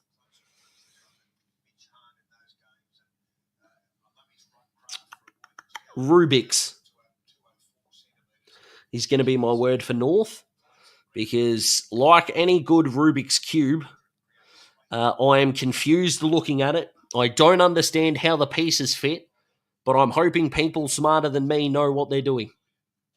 Does that help? Does that answer your question? I hope so. So the Eagles here at 72, the pick is in, which I think they're going to pass on. They have back to Essendon, they're packing up, so they're passing. So Logan Smith currently Mr. Irrelevant. How do I think Luke McCabe and Bodie Ryan will go next year? I'm a Luke McCabe fan. I'm not convinced about Bodie Ryan just yet. Happy to be wrong. Very happy to be wrong on Bodie Ryan. I'm just not 100% sure I've seen what I need to in order to be convinced that he is going to be a part of the future of the Hawks. But again, hoping I'm wrong. St Kilda will take Harry Boyd in the rookie draft, mature ruckman. Well, they got Dodson there, so I get having a bridge between Marshall and Dodson makes sense. So he's South Australian, isn't he? Harry Boyd, from memory. Isn't he the Sandful ruckman? I think he is. So the Giants have passed.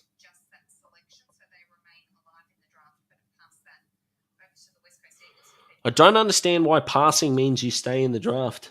I know the bid. I understand that from what we heard before, but yeah, weird.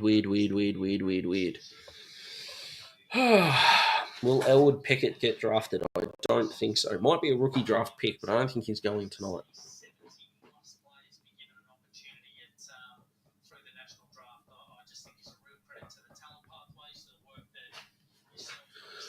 So the Eagles, West Coast Eagles, and they're here to rebuild the list. God, I hope they do well under Minnie McQualter, who's apparently an awesome.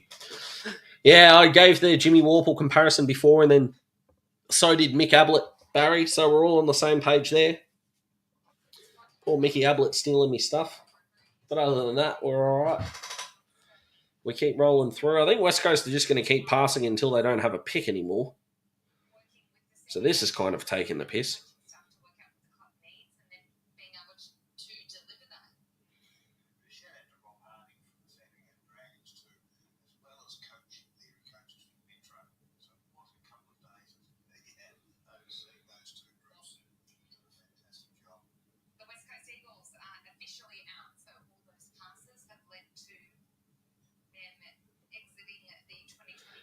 So the Eagles are done. So they're not taking champion.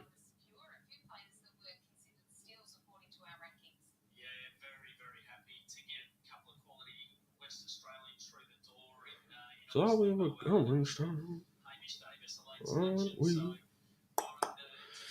It'll be tough next year to pick rising stars. Sid Draper is where my money's going.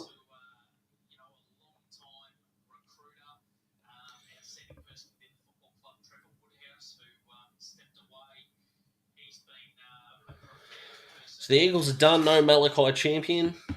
So back to the Bombers, but we already know they're done. So I think we're just about done here. Rookie draft, bloody hope so. Yeah, I think so. Well, once you passed, you're out of the draft. Yeah, that's what I thought, Peter, as well. But I think a couple of people said maybe matching a bid on Malachi is outside of those passing rules. Who knows? Oh, the Bombers are still there. I thought they packed up.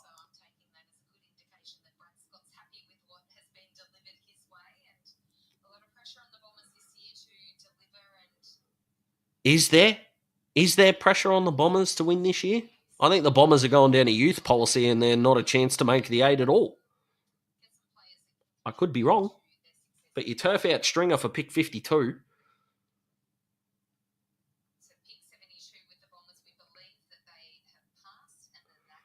Anyway, these passes we passed on, can we use them somewhere else? I don't believe so.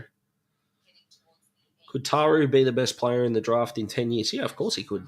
Waddle celebration for a great stream. Yeah, good one, Teed. I'd be worried about what the Swans have done in this draft, mate, because nothing about it has made sense to me at all. So no, I won't be, but I appreciate the thought. Great man. Great man is Teed. The people's prince himself. His Cowboys are going no good, but at least Sydney are treading water with the great man. Do you reckon they should draft Cooper Rush, Teed? Not sure if your Swannies could afford Dak, though, unfortunately. But don't worry, you'll draft Shador Sanders at pick 1. You'll get Dion in as coach. You'll trade Dak Prescott to the New York Giants. You'll be good to go, mate.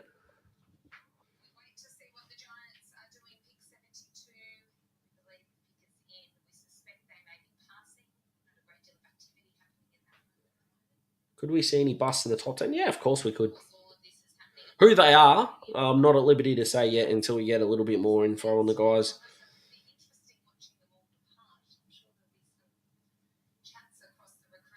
To be honest, out of the top 5, I feel like I'm least confident in Sam Lawler.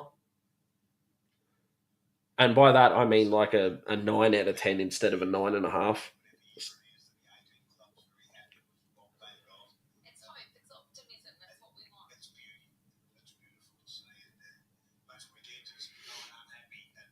Taj Houghton, Isaac Keiko, Jonty Fall, Joe Berry. Geez, a good draft. West Coast have done really well here. Bo Allen, Hamish Davis, Job Shanahan. A couple of other guys that I've completely blanked on off the top of my head. This pick is in from the Giants has been here for like 2 business days. Can we move this along for crying out loud?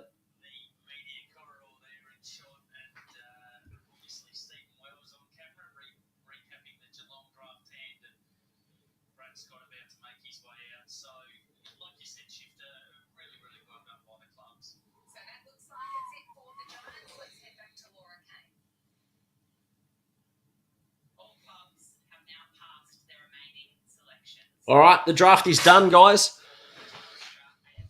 Done. There we go. So that'll be coming out tomorrow, guys, hopefully around the midday to 2 p.m. kind of range there.